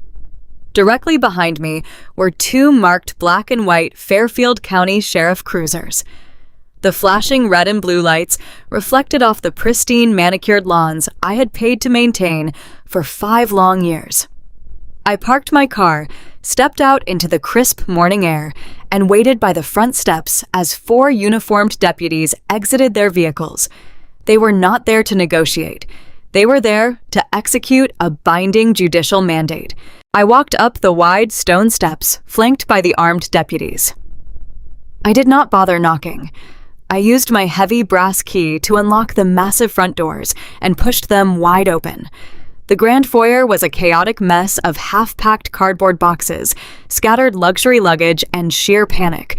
Tyler came storming down the grand staircase the moment he heard the heavy doors open. He was wearing expensive luxury sweatpants, gripping his cell phone tightly, looking absolutely furious. He stopped dead in his tracks when he saw the 4 officers standing in his entryway. He tried to quickly recover his arrogant posture, puffing out his chest and stepping aggressively toward me. "I told you that you are not welcome here, Clara," he yelled, his voice echoing loudly off the high ceilings. "You cannot just barge in here with the police. I have established residency. I have squatter's rights. You are trespassing on my personal property." The lead deputy, a tall, broad-shouldered man with graying hair, stepped directly between me and my brother. He rested his hand casually on his thick leather utility belt. "Sir," the deputy said in a deep, commanding tone, "this property legally belongs to the Jenkins Family Revocable Trust. We are here enforcing an emergency superior court order. You are being served with a formal 30-day notice to vacate the premises. If you attempt to obstruct this legal process or damage the physical property any further, you will be arrested immediately for criminal trespass and vandalism." Tyler opened his mouth to argue, but the sound of frantic, heavy footsteps interrupted him. Madison came running down the hallway from the demolished kitchen. She was wearing a silk bathrobe, her hair a messy, unkempt tangle, completely stripped of her usual curated country club elegance. When she saw the deputies handing her husband the official legal documents, the terrifying reality of her situation finally shattered her carefully constructed delusion. She completely lost control. Madison bypassed the officers and ran straight out the open front doors, stopping in the middle of the manicured front lawn. She began screaming hysterically, waving her arms wildly at the sprawling stone facade of the historic house. "You cannot do this to us," Madison shrieked, her voice cracking with absolute raw desperation. "We are hosting a massive charity gala here next month. I have already ordered the custom imported Italian marble for the master bathrooms. The shipment is already on a cargo boat from Europe. You are ruining my entire social life." I walked out onto the front porch and looked down at my weeping sister-in-law. For years, I had watched her look down her perfectly contoured nose at my modest downtown apartment. I had listened to her brag endlessly about the luxurious upgrades she was making with money she absolutely did not have. I felt zero pity for the woman screaming on the grass. "Madison," I said, keeping my voice perfectly calm and completely devoid of any sympathy, "you should call the shipping company and update your delivery address immediately. I strongly suggest you find a cheap rental unit with very sturdy structural floors because you are going to look incredibly foolish trying to lay custom imported Italian marble over cheap vinyl linoleum. You do not have a charity gala. You do not have a historic estate. You simply have 30 days to pack your garbage and get off my property." Tyler stormed out onto the porch behind me. His face was twisted into an ugly, violent mask of pure hatred. He had never been spoken to like this in his entire pampered life. The golden child was being publicly disciplined, and he could not handle the profound humiliation. He stepped aggressively into my personal space, looming over me, attempting to use his physical size to intimidate me into backing down. He leaned his face down dangerously close to mine, his breathing heavy, erratic, and smelling of stale coffee. "You think you are so incredibly smart?" Tyler spat, his voice dropping to a vicious whisper, so the deputies on the lawn could not hear him clearly. "You think a piece of paper changes anything? Dad is going to fix this. Dad has expensive lawyers. We are going to drag you through civil court for years until you are completely bankrupt and begging for mercy. You are never going to see a single dime from this house." I did not flinch. I did not take a single step backward. I looked directly into his furious eyes and felt an unshakable, icy power radiate through my veins. I reached into my leather briefcase and pulled out a thick manila folder. I did not hand him the standard eviction notice. I handed him something far more terrifying. "This is not about civil court, Tyler," I said softly, pressing the heavy folder firmly against his chest until he instinctively grabbed it with both hands. "That is a comprehensive copy of the federal wire fraud and bank fraud evidence my attorney prepared. It details the exact timeline of the fraudulent $1 million home equity line of credit your father attempted to secure using forged trust documents." Tyler stared down at the folder in his hands. His aggressive posturing began to melt away, instantly replaced by a creeping, suffocating dread. I continued speaking, making sure every single word landed with surgical precision. I want you to open it, Tyler. I want you to look closely at page 4. Because page 4 contains the luxury contractor invoices you personally signed, it shows the routing numbers for the estate management accounts you illegally accessed. You see Tyler when your father committed federal bank fraud. He did it to secure funds for your construction projects. You are legally listed as the primary beneficiary of the illicit funds. You signed the demolition orders. You initiated the financial transfers. That makes you an active co-conspirator in a massive federal felony. The blood drained completely from Tyler's face. He looked like a man who had just stepped off a high cliff and was waiting to hit the jagged rocks below. His hands began to shake so violently, he nearly dropped the heavy folder onto the porch. He slowly opened the cover and stared at the highlighted bank records, the forged signatures, and the attached federal criminal statutes my lawyer had thoughtfully included. "You are looking at 10 to 20 years in a federal penitentiary." "Tyler," I whispered, ensuring the absolute gravity of the situation crushed his spirit entirely. "The Federal Bureau of Investigation does not care about your visionary entrepreneur status. They do not care about your imaginary squatter rights. They only care about the documented paper trail, and the paper trail leads directly to your custom Italian marble." Just as the crushing reality of a federal prison sentence settled over my brother, the front door of the guest house opened across the courtyard. My father emerged wearing wrinkled khakis and a faded cardigan sweater, looking completely haggard, defeated, and broken. He saw the sheriff cruisers parked in the driveway. He saw Madison sobbing uncontrollably on the damp lawn, and he saw Tyler standing frozen on the porch, holding the undeniable printed proof of their criminal conspiracy. My father froze on this cobblestone walkway, completely paralyzed by the terrifying sight of active law enforcement. The moment Tyler saw our father standing there, the lifelong golden child dynamic instantly and permanently evaporated. Tyler did not step up to protect his beloved patriarch. He did not act like the brave head of the family legacy. Faced with the terrifying prospect of wearing a prison jumpsuit and losing his freedom, Tyler turned into a cornered, desperate rat. He spun around and sprinted down the porch steps, waving the manila folder wildly in the air. He ran straight toward our father, his face contorted with panic terror and absolute betrayal. "You lied to me!" Tyler screamed at the top of his lungs, his voice cracking hysterically across the expansive courtyard. "You told me the house was paid off. You forged Grandpa's signature on the loan applications. You put my name on those fraudulent contractor invoices to protect yourself. I am not going to federal prison for you. I will tell the bank underwriters everything. I will tell the federal investigators exactly what you did. You are the one who forged the documents. I had absolutely nothing to do with this massive crime." My father stared at his favorite son in absolute mute horror. The boy he had sacrificed everything for, the son he had proudly handed the $3.1 million estate to, at the country club, was actively throwing him under the bus the very second the consequences finally arrived. My father's face contorted with equal parts heartbreak and desperate self-preservation. "Do not you dare blame this entire mess on me," my father shouted back, stepping aggressively toward Tyler and pointing a shaking finger. "I only committed that fraud to fund your pathetic failing lifestyle. You're the one who demanded the imported marble. You're the one who bounced the luxury checks. You gladly took the money without asking a single question about where it came from. You are just as guilty as I am, you ungrateful coward." I stood quietly on this grand stone porch of my historic estate, flanked by two highly amused sheriff deputies, and watched in profound silence as the two men tore each other to pieces on the manicured lawn. They screamed loudly. They pointed fingers aggressively. They threatened to testify against one another in a desperate, pathetic bid to save themselves from a federal indictment. The impenetrable wall of the Jenkins family legacy had shattered completely, leaving behind absolutely nothing but two selfish, terrified criminals fighting viciously over the scraps of a broken illusion. I turned around, walked back inside my quiet, massive house, and gently closed the heavy oak doors behind me. The collapse of a social dynasty does not happen all at once. It happens in a cascading sequence of humiliating revelations. By Tuesday morning, the automated systems of First National Bank delivered the final fatal blow to my father.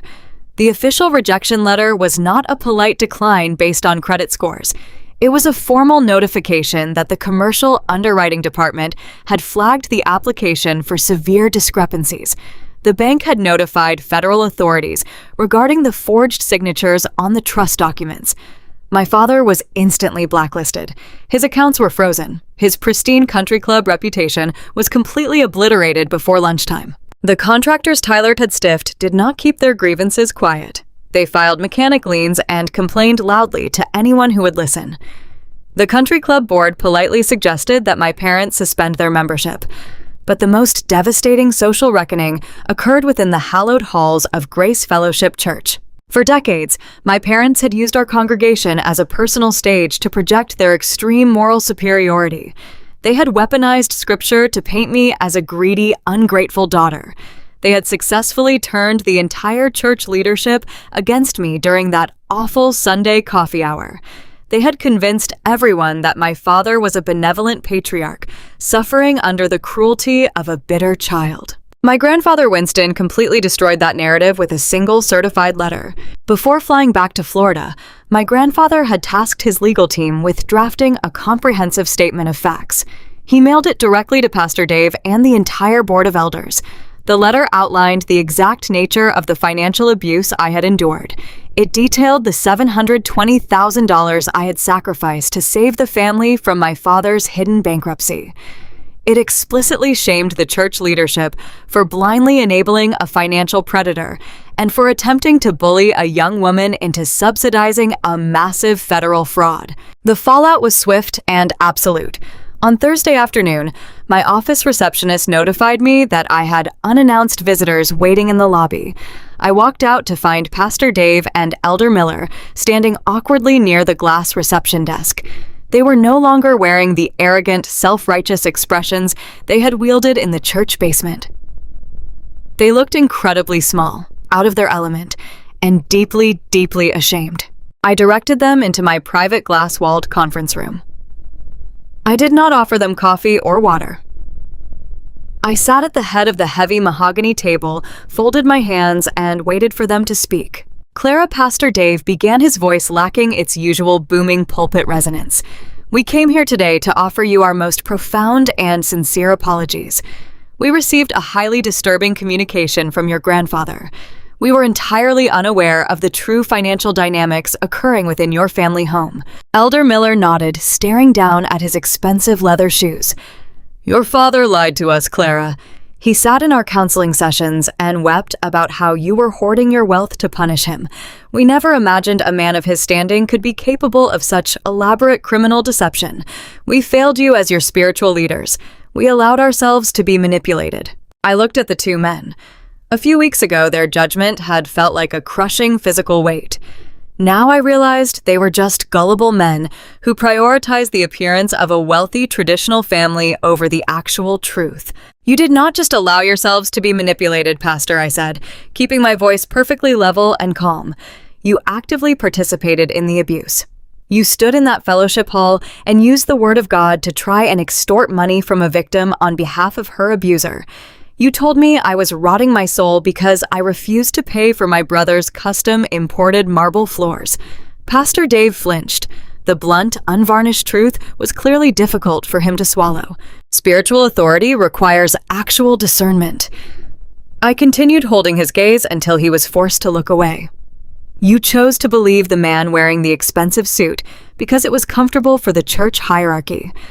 I accept your apology because holding on to anger is a waste of my personal energy, but I will not be returning to Grace Fellowship. I have no interest in sitting in a congregation led by men who care more about country club optics than basic moral truth." I stood up, signaling that the meeting was definitively over.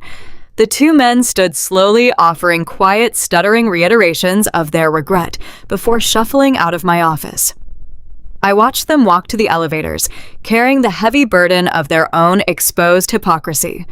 The social dominoes continued to fall throughout the week, but the most pathetic display of desperation arrived on Friday afternoon. I was reviewing a quarterly audit when the heavy wooden door to my office slowly pushed open.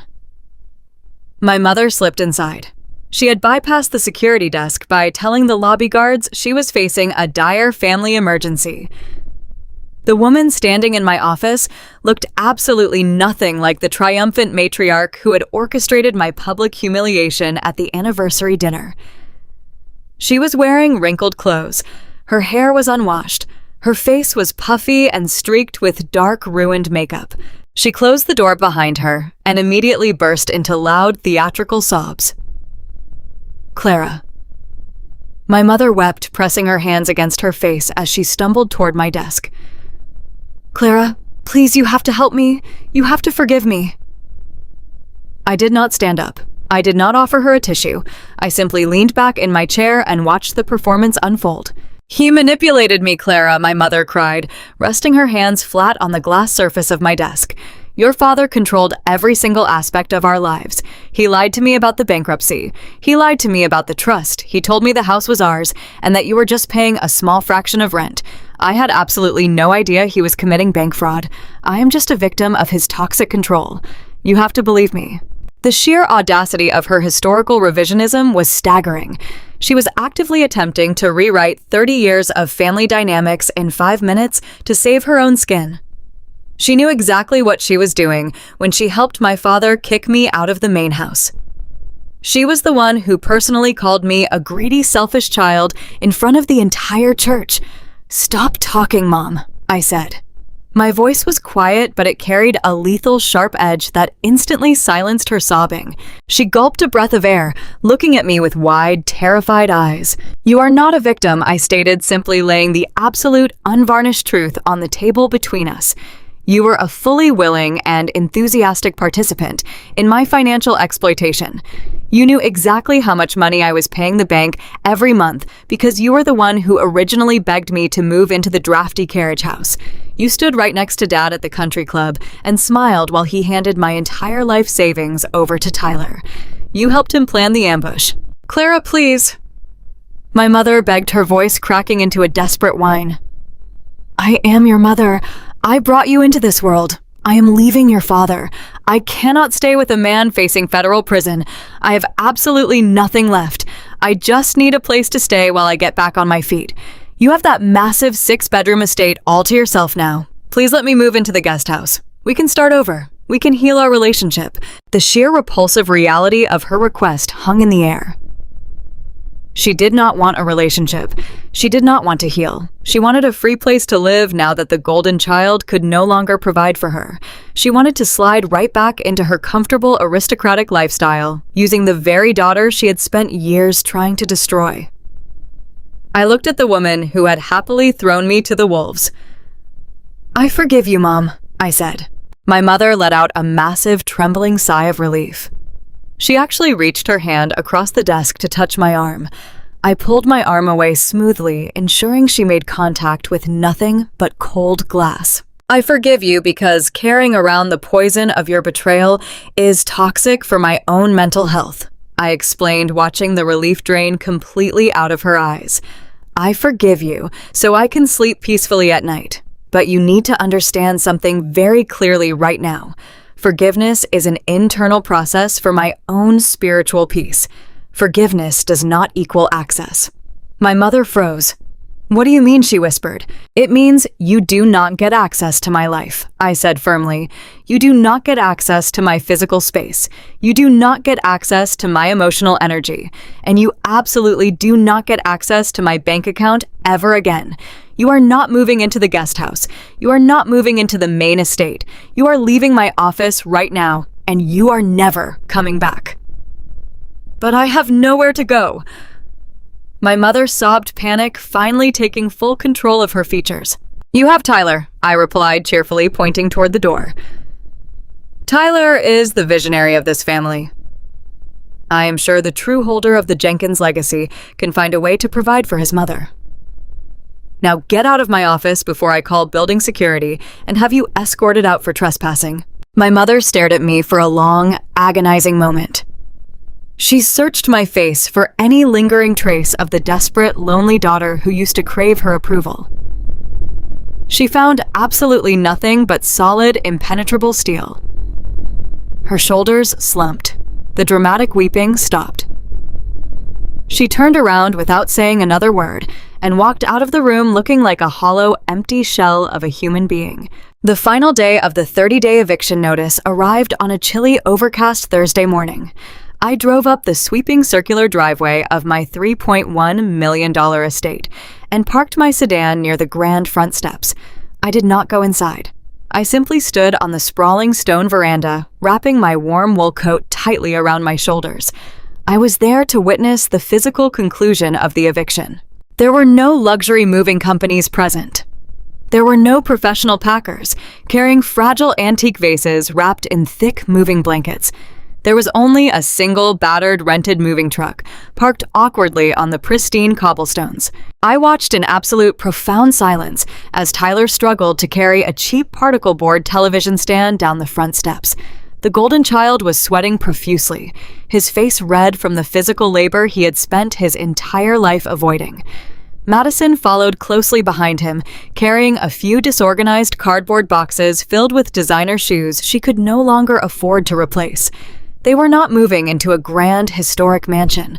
Due to the massive legal fees required to keep Tyler out of a federal penitentiary, they had been forced to sign a lease on a cramped, dingy two-bedroom apartment in a highly undesirable industrial neighborhood on the other side of the county. The custom-imported Italian marble they had bragged about was sitting abandoned in a shipping container because they could not afford the delivery fees. My parents emerged a few minutes later, carrying their own hastily packed garbage bags filled with clothes. They had sold nearly all their furniture to cover their mounting legal retainers. They were moving into a small run-down rental unit an hour away, entirely cut off from the wealthy social circles they had spent decades manipulating. They looked exhausted, ruined, and completely broken by the immense weight of their own arrogant choices. None of them looked at me. They kept their eyes firmly fixed on the gravel, avoiding my gaze entirely. They loaded the last of their pathetic belongings into the back of the rusted truck. Tyler slammed the metal roll up door shut, pulling down the heavy latch with a loud, echoing clang that signaled the absolute end of their reign. I stood alone on the wide stone porch of my beautiful historic home. I watched the heavy moving truck slowly rumble down the long scenic driveway, its tires crunching loudly against the gravel. I watched them pull out through the grand iron gates and turn onto the main road, disappearing completely from my life. The toxic, heavy, suffocating energy they had brought into this property vanished with them, leaving behind nothing but the quiet, peaceful rustle of autumn leaves blowing across the manicured lawns. I took a deep, cleansing breath of the cold, fresh air. The house was completely empty. The silence was absolutely magnificent, but as I turned around to face the massive oak front doors, I knew the true work of rebuilding my life was only just beginning. The scent of fresh sawdust and warm linseed oil is the official fragrance of reclamation. For the first few weeks after the moving truck disappeared down the driveway, the sprawling historic house felt uncomfortably hollow. The silence was not peaceful right away. It was heavy ringing with the ghost of my father's shouting and the echoes of my brother's reckless demolition. I knew that I could not truly claim the space until I scrubbed their chaotic, entitled imprint from the very bones of the architecture. I did not hire trendy, overpriced design firms who prioritized aesthetic appeal over structural integrity. I sought out master carpenters, local artisans who understood the deep historical value of a 19th century Connecticut estate. I walked through the ruined kitchen with my lead contractor, a quiet, meticulous man named David, who treated the shattered cherry wood cabinets like injured patients. Tyler and Madison had completely destroyed the heart of the home in their desperate bid for a luxury open concept. They had ripped out the vintage fixtures and left jagged, ugly wounds in the plaster walls. Watching David and his crew carefully measure, restore, and rebuild the space was a profoundly healing experience. I paid them on time in full from a legitimately funded bank account. There were no bounced checks. There was no screaming panic. There was only the steady, honest rhythm of hard work, returning a broken thing to its former glory. As the physical wounds of the house were patched, sanded, and painted over, I found myself systematically dismantling the psychological damage my parents had inflicted upon me for over a decade. Sitting alone in the quiet, dust-free living room each evening, I spent hours unpacking the insidious nature of my family dynamic. My therapist calls it financial parentification. It is a highly specific, particularly cruel form of abuse, where the child is forced to become the absolute provider, the emotional bedrock, and the emergency safety net for the very adults who are supposed to protect her. For 5 grueling years, I had served as the human shield standing between my parents and their own catastrophic failures. My father had masked his profound incompetence behind an illusion of patriarchal authority, demanding my absolute submission, while secretly siphoning my corporate salary to fund his country club lifestyle. He convinced me that I owed him my life savings because I was the unmarried practical daughter.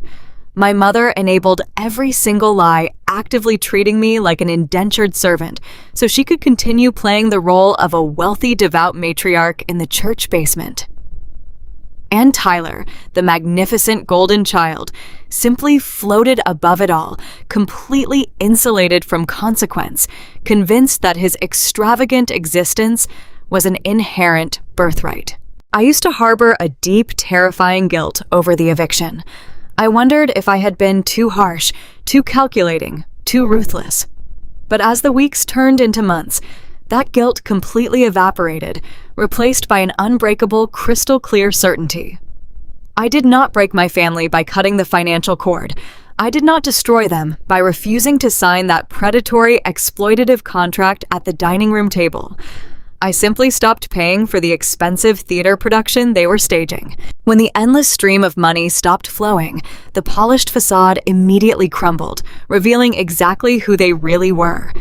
They were strangers pretending to be a family. They were actors who turned violently on each other the very second the stage lights went dark.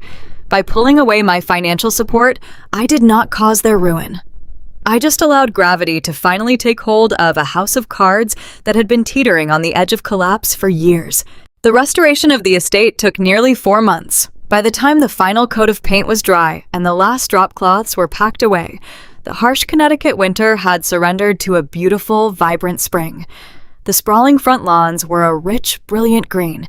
The ancient oak trees lining the driveway were thick with fresh leaves. The house was no longer a suffocating monument to my father's arrogance. It was a bright, breathing sanctuary. It was entirely mine. Grandpa Winston flew up from southern Florida one last time before the stifling humidity of summer set in. He did not come to intervene in any lingering family drama because there was no drama left to manage. He simply came to see the finished property, to inspect the legacy he had so fiercely protected from his own son. We sat together on the wide stone veranda on a crisp Tuesday morning. The air was cool and smelled of fresh dew and blooming hydrangeas. I had brewed a pot of dark roast coffee, serving it in thick ceramic mugs. We did not need the fragile, expensive wedding china my mother had aggressively guarded for decades. We sat in comfortable, easy silence for a long time, watching a pair of robins dart across the manicured grass.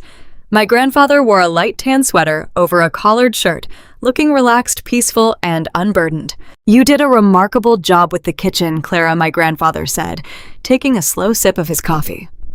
"The cherry wood looks better now than it did when I bought this place 35 years ago. You respected the history of the house instead of trying to turn it into a cheap hotel lobby." I smiled, wrapping my hands around the warm mug. "I had excellent contractors," I replied, "and I actually paid them for their labor." It is amazing what people can accomplish when they are not being actively defrauded by their employer. My grandfather let out a low, rumbling chuckle. The sound was rich and genuine. He looked out over the sweeping property, his blue eyes taking in the massive stone pillars, the tall windows, and the sheer quiet dignity of the estate. "Your father called me a few weeks ago." My grandfather mentioned casually, his tone devoid of any lingering anger or sorrow. He asked me for a personal loan to help cover his defense attorneys. The federal investigators are apparently being very thorough regarding those forged bank applications. My heart skipped a beat, but the old familiar panic did not rise up to choke me. The mention of my father felt like hearing news about a distant, unfortunate acquaintance. Did you give him the money? I asked. My grandfather turned to look at me, his expression perfectly serene. Absolutely not, he said. I told him that he is a grown man who needs to face the consequences of his own extraordinary arrogance. I told him to lose my phone number until he learns how to tell the truth. I will not enable a criminal, Clara, not even my own son. A profound sense of closure washed over me. For my entire life, I had believed that love required endless, self-destructive loyalty. I believed that holding a family together meant quietly absorbing every blow, paying every bill, and hiding every ugly secret. But looking at the 82-year-old patriarch sitting beside me, I finally understood the true definition of strength. True love requires boundaries. It requires accountability. It requires the absolute willingness to walk away from people who demand your destruction in exchange for their comfort. I am proud of you, Clara, my grandfather said quietly, reaching across the small patio table to place his large, weathered hand over mine. You did not just save this house from the bank. You saved yourself from a lifetime of being used. You are the rightful owner of this estate, not because my name is on the trust addendum, but because you have the spine, the intelligence, and the character to actually deserve it. Thank you, Grandpa. I whispered, my voice thick with genuine healing emotion. I will take good care of it. I know you will, he replied, giving my hand a firm, reassuring squeeze before leaning back in his chair. Now drink your coffee before the morning chill ruins it. We have a lot of peaceful years left to enjoy. My grandfather flew back to Boca Raton later that afternoon. I drove him to the airport, hugged him tightly at the departure gate, and watched him walk through the security checkpoint with the steady, unyielding stride of a man who had successfully secured his life's work. When I returned to the estate, the sun was just beginning to set, casting a warm, golden glow across the towering stone facade. I parked my modest sedan in the grand circular driveway. I did not need to hide it on the street anymore. I did not need to make room for my brother's luxury vehicles or my parents' country club friends. I walked up the wide stone steps, slid my heavy brass key into the lock, and pushed the massive front doors open. I stood completely alone in the center of the grand foyer. The crystal chandelier above my head caught the fading evening light, throwing brilliant prisms of color across the freshly polished hardwood floors. The house was absolutely silent, but it was no longer a lonely silence. It was a cinematic, triumphant peace. There were no angry voices demanding my paycheck. There were no manipulative mothers crying theatrical tears to guilt me into submission. There were no entitled brothers treating my home like a playground.